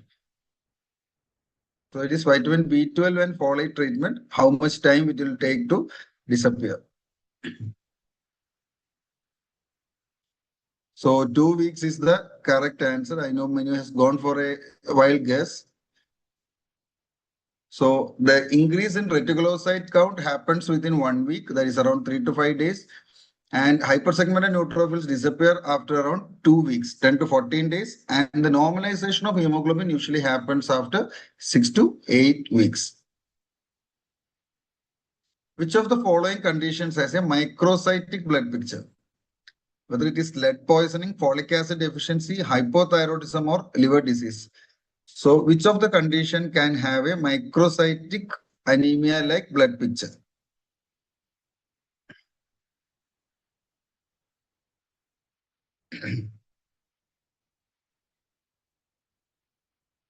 So anyway, it is not folic acid deficiency, everybody know. Liver disease will also cause macrocytic anemia. Hypothyroidism usually normocytic anemia, even if it is the lead poisoning is the one which usually causes microcytic blood picture.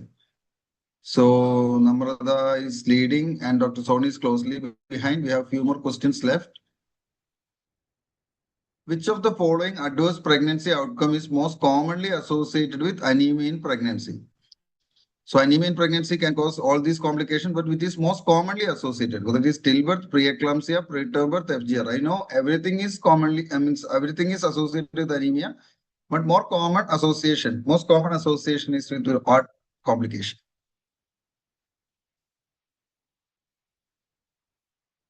It is preterm birth, not preeclampsia. So preterm birth is more common associated complication, and there is anemia. So much. Which of the following is not a cause of vitamin B12 deficiency encountered in pregnancy? Crohn's disease, ulcerative colitis, Roentgen surgery, ileal resection following a trauma. So any patient who is having following conditions may have nutritional problems. So B12 deficiency during pregnancy is not associated with which of the following? So that is actually ulcerative colitis because there is colon is not involved in the absorption of B12. B12 needs ileum as well as stomach for the intrinsic factor. So that is why colitis only affects the colon. Pyelonephritis, a complication frequently occur in thalassemia, sickle cell anemia, microangiopathic hemolytic anemia, pyruvate kinase deficiency. So pyelonephritis usually occur with what type? Yeah, sickle cell anemia. So we have Namrata still in the top spot. So this was actually the answer for the last question. B12 absorption mainly occurs in the terminal ileum and it requires intrinsic factor from the stomach. So any surgery affecting the stomach or ileum or the Roentgen surgery like that will cause. Colitis will not usually have any effect. So sickling is induced by hyperglycemia, low oxygen tension, dietary protein deficiency, antibodies against RBC. Yeah, actually the question was repeating, so everybody's got it correct early. So we'll go to the last question. Which clinical finding is suggestive of sickle cell anemia? Frontal bossing, lymphadenopathy, hepatosplenomegaly, leg ulcer. So in a pregnant woman coming with anemia, having which clinical feature is most suggestive of sickle cell anemia? It is the leg ulcer. So by that we'll come to the end of the quiz. So third prize is Mr. K. Second prize is Dr. Soni and first prize Dr. Namrata. I think she was leading from the start itself. Yeah, it's Dr. Namrata. So congratulations, Dr. Namrata, Dr. Soni, Dr. K, and all the people who have stayed till the end. So once again, thank all. Thank you, Dr. Priya. Thank you, Archana Madam, for the opportunity. Thank you, ICOG team. Thank you, everyone. Thank you, Archana ma'am. Thank you, Dr. Rajesh. Thank you. Well conducted.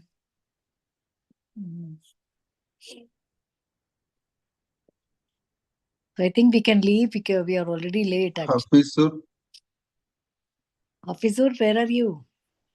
I think everybody is having problem with connection and all. Northeast area always there's a problem of connection. Hope that is the end. Thank you, everybody. I think we'll leave. So we can leave now. Thank you, the organizing team. Thank you, everyone. Thank you so much, everyone, for giving your valuable time. So from here, I'm ending this meeting.